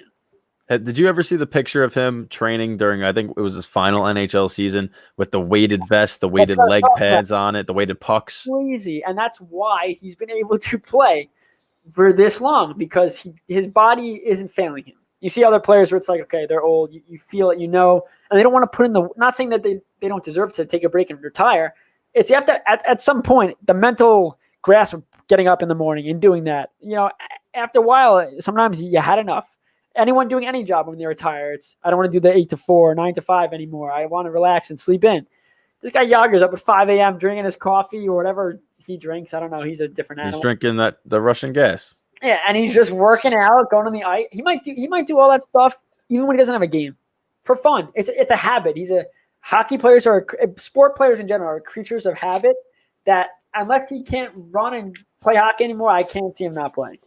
Yeah, and the last one on this list is my favorite one because of bias, obviously. In 2019, so just this last season, the New York Rangers defeated the Vegas Golden Knights 5-0, getting points from each of their 6 defensemen in the game, and it was the second time they had done that in the 2019-20 season.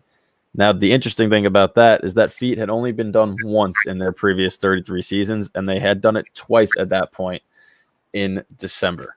So you're saying that Mark Stahl and Brendan Smith both had points?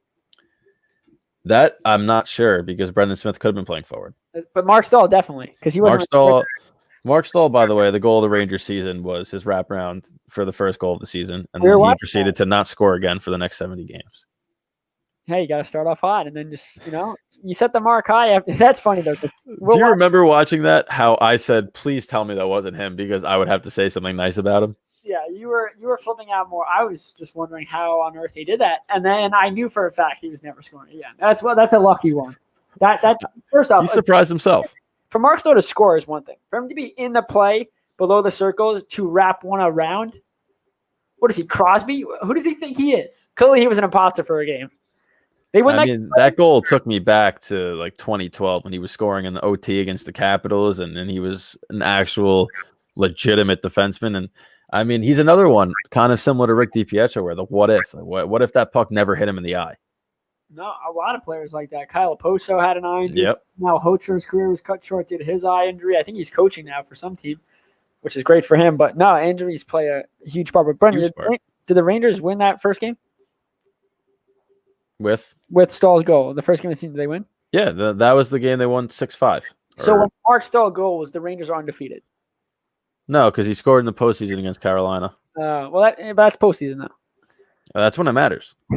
Simply when it matters. All right, we got a couple minutes left. So you want to touch on this Pittsburgh Penguin thing?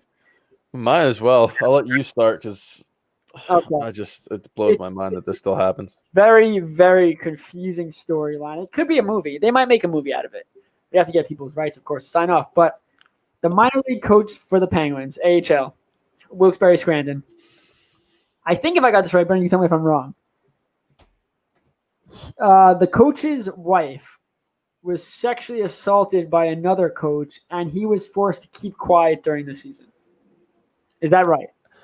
I believe you're right. From what I read from the headlines that I saw on Twitter, you're correct.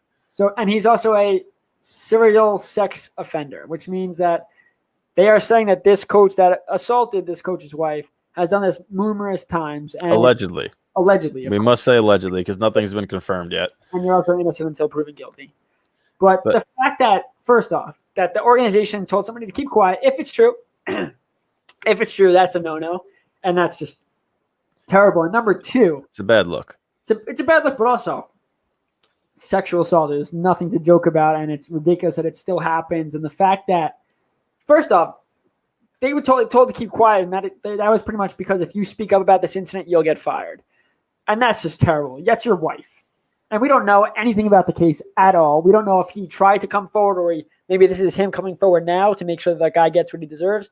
Anyway, you're a piece of crap. If you're worse than a piece of crap. You're worthless if you're gonna sexually assault people. And it's awful on the Penguins. It's awful to have a guy be quiet for this. This is just, come on, it's 20. You can't do. First off, you should never be able to do this, let alone get away with it. What the league does now, I guarantee there'll be an investigation. You just can't do this. This is unreal that this has to even be talked about. Well, if there's one good thing that's come over the last year and a half of the NHL, it's that they're weeding out those undesirable characters in the sport, and they're starting to find them more often and get rid of them quicker. And it definitely helps out, because we want the game to be as clean and as open to everyone as possible. I know that for me, we had talked about with Tolik Bortz from Alternate how we can spread it to lower income communities, because the one thing that stops hockey from being, as accessible as basketball, soccer, and all these other sports is the expense of playing, not only ice time, but equipment wise as well. And it's all the same social issues and things like that. And there's no room for this.